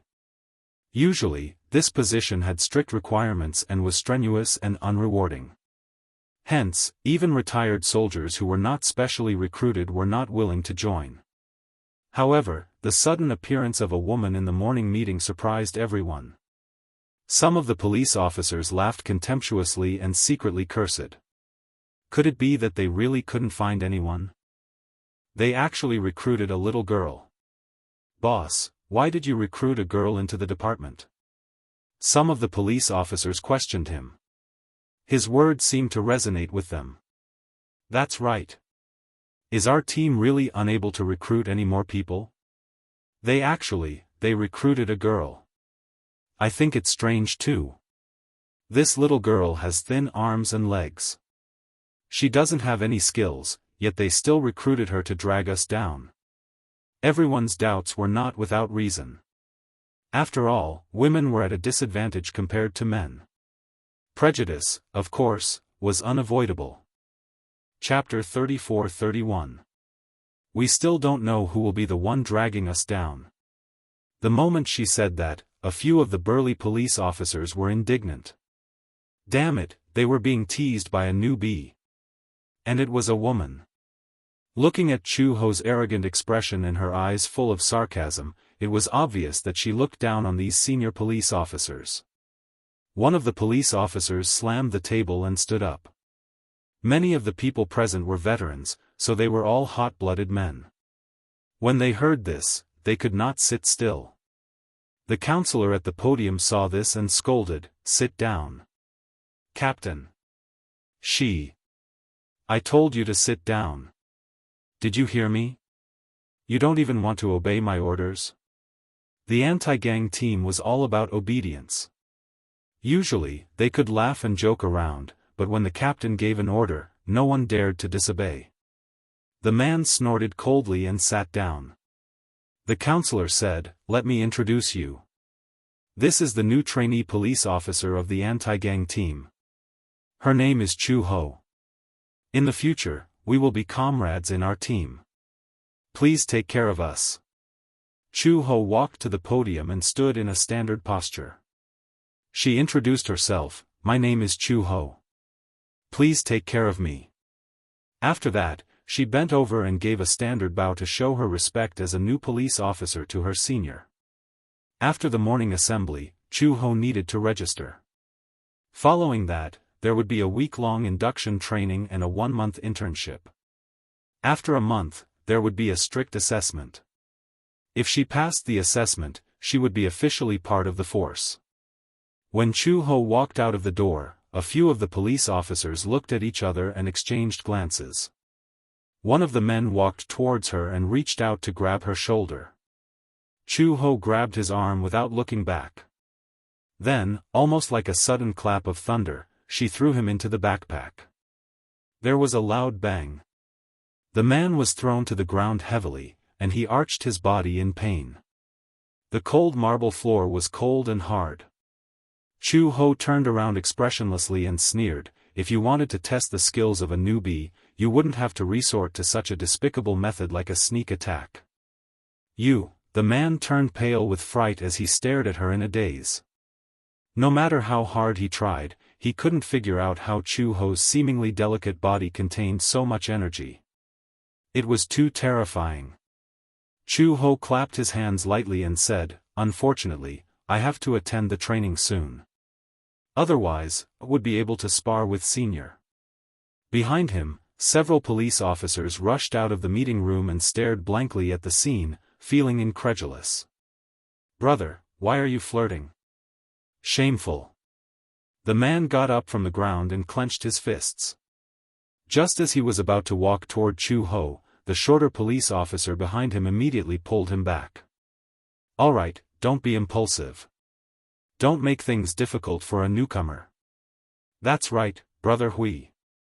Don't let your emotions affect your decisions. If the counselor finds out, you'll definitely be punished." Only then did the man restrain his anger, turn around and leave. Chu Ho thought to himself, "You're crazy." The entire day was filled with training.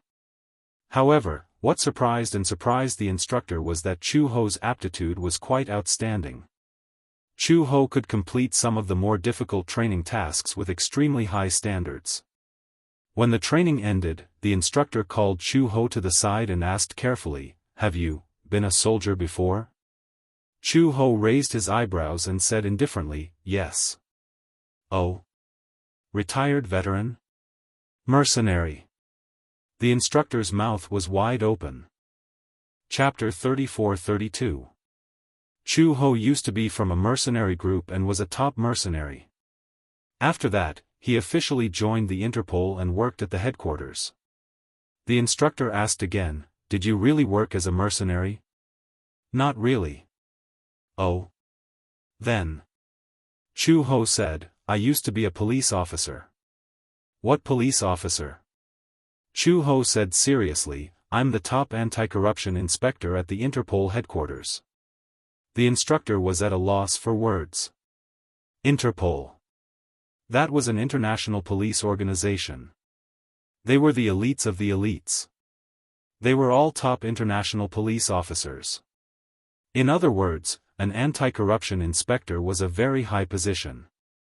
If he was really an anti-corruption inspector, he would receive a very high standard of reception when he went to other countries. Are you kidding?" The man looked incredulous. Chu Ho said coldly, "Instructor, do I look like I'm joking?" The instructor was speechless. He didn't look like it.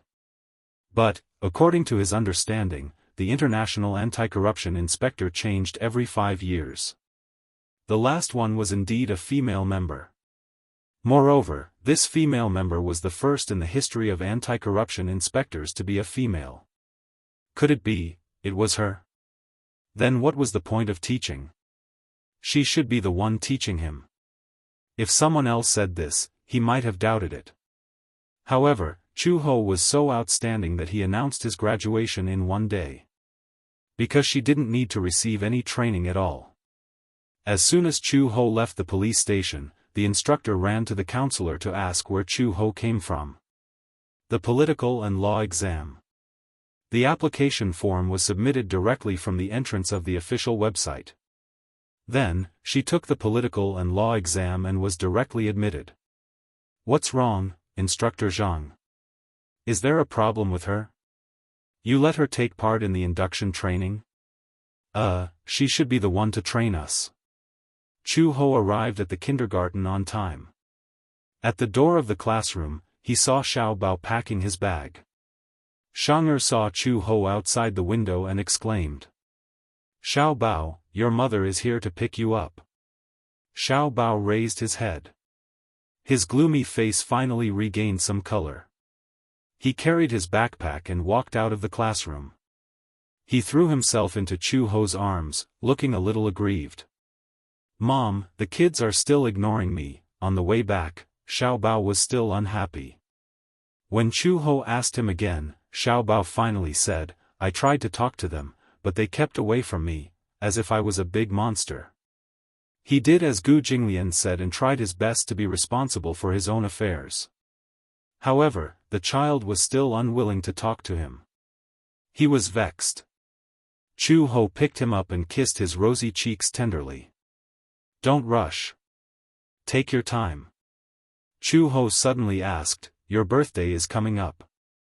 Have you thought about what kind of birthday party you're going to hold? Xiao Bao poked his finger and said, I want to spend it with Shang, Jean. Chu Ho remembered. Ah, the little girl sitting in front of you? Yeah. Do you like her? Xiao Bao blushed and immediately said, no, look at you. Your face is red. You still say you don't like her? Chapter 34-33. Sure. Xiao Bao was excited.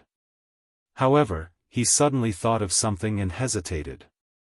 What if they don't want to come? Why would they? Chu Ho smiled. If it's a sincere invitation, why wouldn't they want to come? Xiao Bao, don't you know how to draw? You can make an invitation letter for each of the children and invite them to your birthday party. Xiao Bao nodded heavily. Chu Ho brought Xiao Bao around the stationery store and bought watercolor pens, colored pencils, and cardboard cards. When they got home and had dinner, Xiao Bao and Chu Ho started the huge project. Let's make one for Shang first. With that thought in mind, Xiao Bao began to move. However, how should he make the invitation card? Xiao Bao was in a dilemma. Chu Ho asked him, aren't you good at drawing? Draw Shang then draw you and write some words. That's it. Xiao Bao was inspired. Hence, he held the pencil and started to draw stroke by stroke. When Uncle Fu walked in, Xiao Bao had already finished drawing Shang He had a strong talent for drawing. Although the Shang he drew was not as realistic as the sketch, the cartoon version of Shang had a pair of big watery eyes, a small nose, and cherry lips. She was wearing a beautiful dress and standing in front of a beautiful castle. Xiao Bao added himself. The two of them were holding hands and flowers were blooming in front of them. It was a childish romance. Chu Ho thought to himself, when this kid grows up, he'll definitely be good at getting girls to like him. I'm done. Xiao Bao showed the completed invitation card to Chu Ho and Uncle Fu. The latter was stunned. Xiao Bao's drawing is so good. Yeah. Did he learn how to draw before? Chu Ho shook his head. No, he seems to have been born with a natural talent for drawing. Uncle Fu smiled. Then she must have inherited old master's talent in painting. When Chu Ho heard this, he was stunned. Is Gu Jinglian very good at painting? Old master is good at painting. When he was young, his landscape painting was exhibited in an art gallery. It was bought at a high price of 100,000 yuan. Xiao Bao was astonished. Daddy, you're so good at painting? Master's calligraphy is also very good. Gu Jinglian's handwriting was definitely the most beautiful that Uncle Fu had ever seen. It was bold and powerful, like a dragon flying and a phoenix dancing. He had never seen anyone with better calligraphy than Gu Jinglian, including famous calligraphers. Then, let Daddy write for me. As Xiao Bao spoke, he took the card and ran to Gu Jinglian's room. Gu Jinglian was reading when Xiao Bao placed the invitation card in front of him. He said confidently, "Daddy, Daddy. Help me write a few words." This little guy always had a way to disturb him. However, Gu Jinglian couldn't do anything about him. He picked up the invitation card and saw a vivid cartoon drawing on it. For a moment, he was slightly stunned. "You drew this?" "Yeah. Xiao Bao's birthday is next month. This is the invitation card." "Birthday?" Gu Jinglian remembered that it was indeed his birthday next month. He picked up the fountain pen and asked, "What should I write?" "Well, just write, Dear Shang, I really hope that you can come to my birthday party." Gu Jinglian picked up the pen and wrote it down before handing it to him. Xiao Bao took the invitation card from him and glanced at it. He was also impressed by Gu Jinglian's elegant handwriting. Chapter 34-34. Daddy's handwriting is so beautiful. Gu Jinglian's ears really liked this compliment. After finishing the card, Xiao Bao felt sleepy. After all, the time at night was limited. By the time he finished the card, it was already 8:00 in the evening. After taking a shower and brushing his teeth, he went back to bed to rest. The next morning, Xiao Bao went to class and secretly stuffed the invitation card under Shang'er's desk. He was a little embarrassed to give it to her face. Shang'er went to class and was about to stuff her bag under her desk when she noticed something in it. She took it out and found that it was something like a card. She flipped it open and saw a cartoon drawing of a little girl in a dress and a boy in a suit standing in front of a castle. They were holding hands and looked very cute. She could recognize some of the words and understood that it said, "Dear Shang'er, I really hope that you can come to my birthday party. Gu Chengza." Shang'er took the invitation card and turned around. She saw Xiao Bao sitting in his seat with a red face and looking a little restless. She smiled and asked, "Xiao Bao, did you stuff this in my desk?" "Yes." "Yes. Your birthday is coming up soon." "Yes." Xiao Bao said seriously, "My mom, Dad, and I made this together. Mom was in charge of making the invitation card, I was in charge of drawing, and Dad wrote the words." "Wow!" Shang'er exclaimed, "You drew this? Isn't it too beautiful?" Her voice was a little loud and almost the whole class heard her. When the other children saw this, they immediately crowded around and fought to take the invitation card from Shang'er's hands. They all exclaimed one after another, "What a beautiful drawing! Xiao Bao, did you really draw this?" For a moment, the children forgot that Xiao Bao was a dangerous person, and could not help but envy Shang'er for being able to receive such an invitation card. Shang'er said proudly, "Xiao Bao gave me the invitation card." Xiao Bao said that he drew the drawing, his mom made the invitation card, and his dad wrote the words. "Oh my God! I thought you bought it. Even the ones you buy aren't as beautiful as this. Look at the handwriting, it's even better than the handwriting in books. Did Xiao Bao really do this himself? I can't believe it." For a moment, Xiao Bao was extremely pleased with himself. The children took turns to praise him, making him feel like he was floating in the clouds. For the entire day, Shang'er hugged the invitation card lovingly. This was made by Xiao Bao himself. Moreover, she was the only one in the entire class who received it. The other children were extremely envious. Xiao Bao said that all the children in the class had one. However, Shang'er was the first to receive it. This meant that Xiao Bao treated her as his best friend. When they got home, Xiao Bao was as happy as a bird. He talked to Chu Ho non-stop. "Mom, did you know? Gina really likes the invitation card I sent her. She said that she would keep it for the rest of her life. The other kids are so envious of Shang-er. Some of the kids secretly asked me if I made him an invitation card. He said that he wanted to come to my birthday party too." When Chu Ho heard this, she felt gratified. After dinner, Xiao Bao started the huge project again. He made 2 cards in one go. His desk mate was a girl who liked to read comic books, especially Balala Xiao Moxian. Hence, he made the girl look like Xiao Moxian. Chapter 34-35. It had to be said that Xiao Bao was a very creative child. Every child's invitation card wasn't monotonous or rigid. For example, Shang once said that she wanted to live in a dreamy castle with a large back garden filled with flowers. So, on the invitation card, he drew a castle and flowers, and even carefully put a crown on her head. Shang loved it so much that she couldn't put it down, and the other children in the class were envious. And when the 2 children's cards were brought to class, the 2 children were extremely excited. Wow! Xiao Bao drew me so handsome. This child especially liked football, and he played very well. Xiao Bao drew a jersey for him, and it was very impressive. And the other girl liked to watch Balala Xiao Moxian, so Xiao Bao drew her as a devil fairy. When the girl saw the invitation card, she treasured it to the extreme.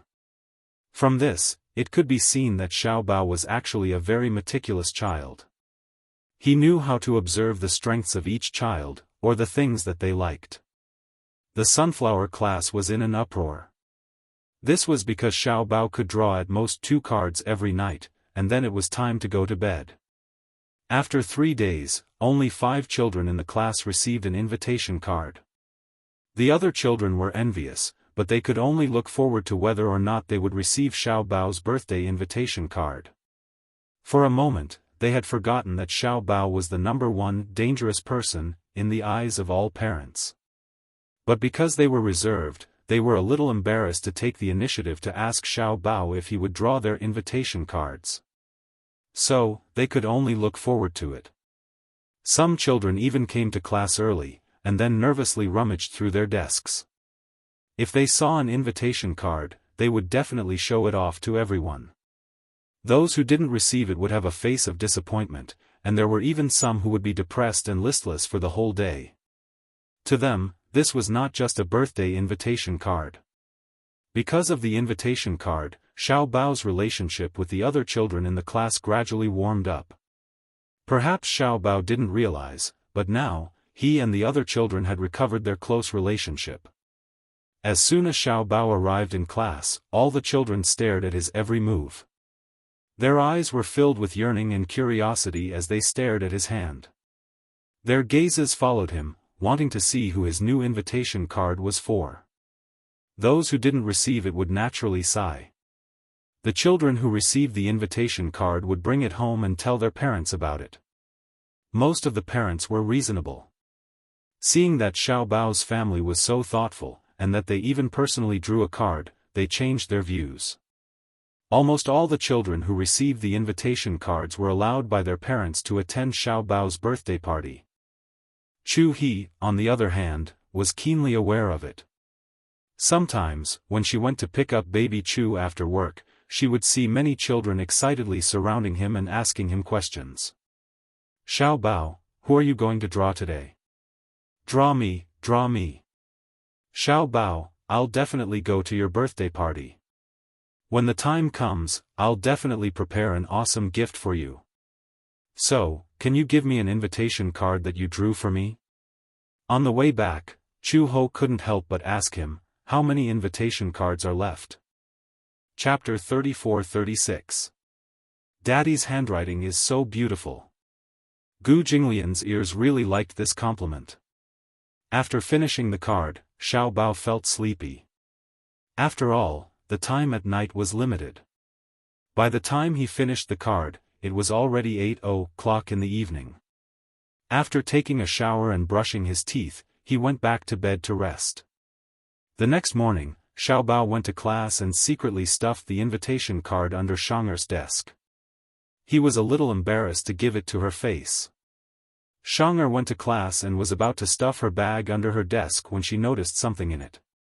She took it out and found that it was something like a card.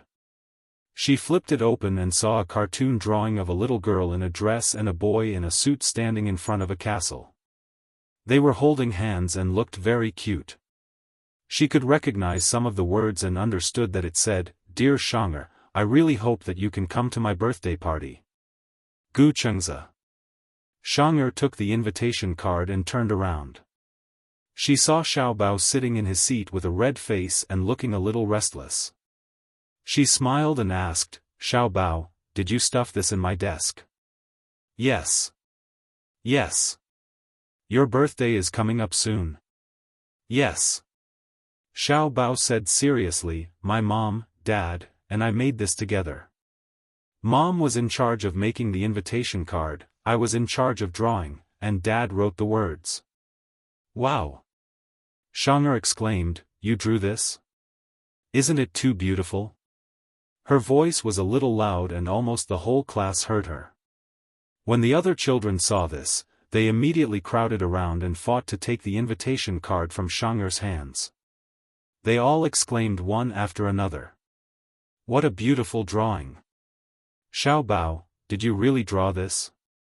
For a moment, the children forgot that Xiaobao was a dangerous person, and could not help but envy Xianxia for being able to receive such an invitation card. Xianxia said proudly, "Xiaobao gave me the invitation card." Xiaobao said that he drew the drawing, his mom made the invitation card, and his dad wrote the words. "Oh my God! I thought you bought it. Even the ones you buy aren't as beautiful as this. Look at the handwriting, it's even better than the handwriting in books. Did Xiaobao really do this himself? I can't believe it." For a moment, Xiaobao was extremely pleased with himself. The children took turns to praise him, making him feel like he was floating in the clouds. For the entire day, Xianxia hugged the invitation card lovingly. This was made by Xiaobao himself. Moreover, she was the only one in the entire class who received it. The other children were extremely envious. Xiaobao said that all the children in the class had one. However, Xianxia was the first to receive it. This meant that Xiaobao treated her as his best friend. When they got home, Xiaobao was as happy as a bird. He talked to Chu Ho non-stop. "Mom, did you know? Gina really likes the invitation card I sent her. She said that she would keep it for the rest of her life. The other kids are so envious of Xianxia. Some of the kids secretly asked me if I made him an invitation card. He said that he wanted to come to my birthday party too." When Chu Ho heard this, she felt gratified. After dinner, Xiaobao started the huge project again. He made 2 cards in one go. His desk mate was a girl who liked to read comic books, especially Balala Xiaomaxian. Hence, he made the girl look like Xiaomaxian. Chapter 34-37. "Oh," Chu Ho replied. Then, she stood aside and kept quiet. She was too lazy to waste her breath on them. Since the captain had sent her to carry out the mission, she would just do as she was told. Before she knew it, it was already midnight. Singing and dancing, neon lights flashed. The nightlife of the bustling city seemed to have just begun. Neon Paradise was located on the same street as the bar. However, the facade was not big and was hidden in a corner. After midnight, seeing that it was almost time, the police officer in charge immediately waved his hand.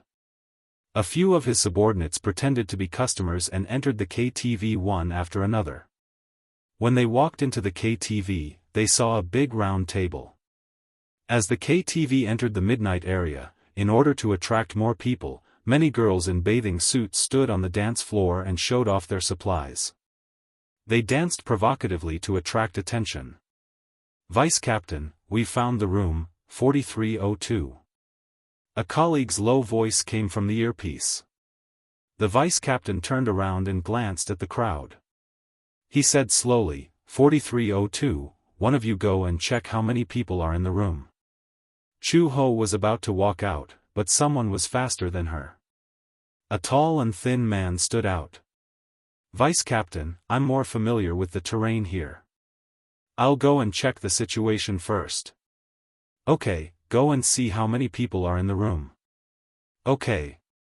That person left quickly. In less than 10 minutes, he came back and said, "There are about 10 people in the room. At the end of the corridor, the room with the loudest music is there."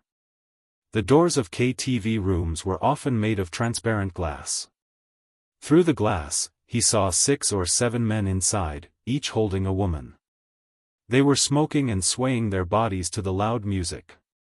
He saw a pile of cash on the table and a lot of cash scattered on the floor. It basically confirmed the fact that they were smoking and gambling. They seem to be almost done drinking. Some of them have lost consciousness and are standing there dancing. The vice captain stood up and ordered, "Arrest them." A few police officers immediately walked towards 4302. They couldn't wait to finish the mission and go home to sleep. He was too tired. He had worked all day and returned home at night. He had just eaten dinner and had not laid on the bed to rest when he received a call from the captain. Chu Ho remembered that every member of the anti-corruption team had signed a life and death agreement. The so-called life and death contract, the police station would list out a contract, on which all kinds of accidents would be written. Therefore, when they joined the anti-mafia group, they all knew that this position was dangerous. Moreover, it was a thankless task. The bars in Beijing were the hardest-hit areas. The few of them walked to the door of room 4302 one after another. 2 on the left and 2 on the right. They stood at the door, waiting for the right opportunity. Chu Ho finally lost his patience. If they continued to wait like this, how long would it take? It was just catching a few criminals, was there a need to waste so much effort? She walked to the door, and before the police officers could react, they watched her raise her foot and kick the door open. The sudden loud noise frightened everyone in the room. This was especially true for the women. They were so frightened by this huge commotion that their faces turned pale. A few police officers were secretly angry at her for acting rashly. They gritted their teeth in hatred. This newbie only knew how to delay and regret. Why did she have to beat the grass and scare the snake?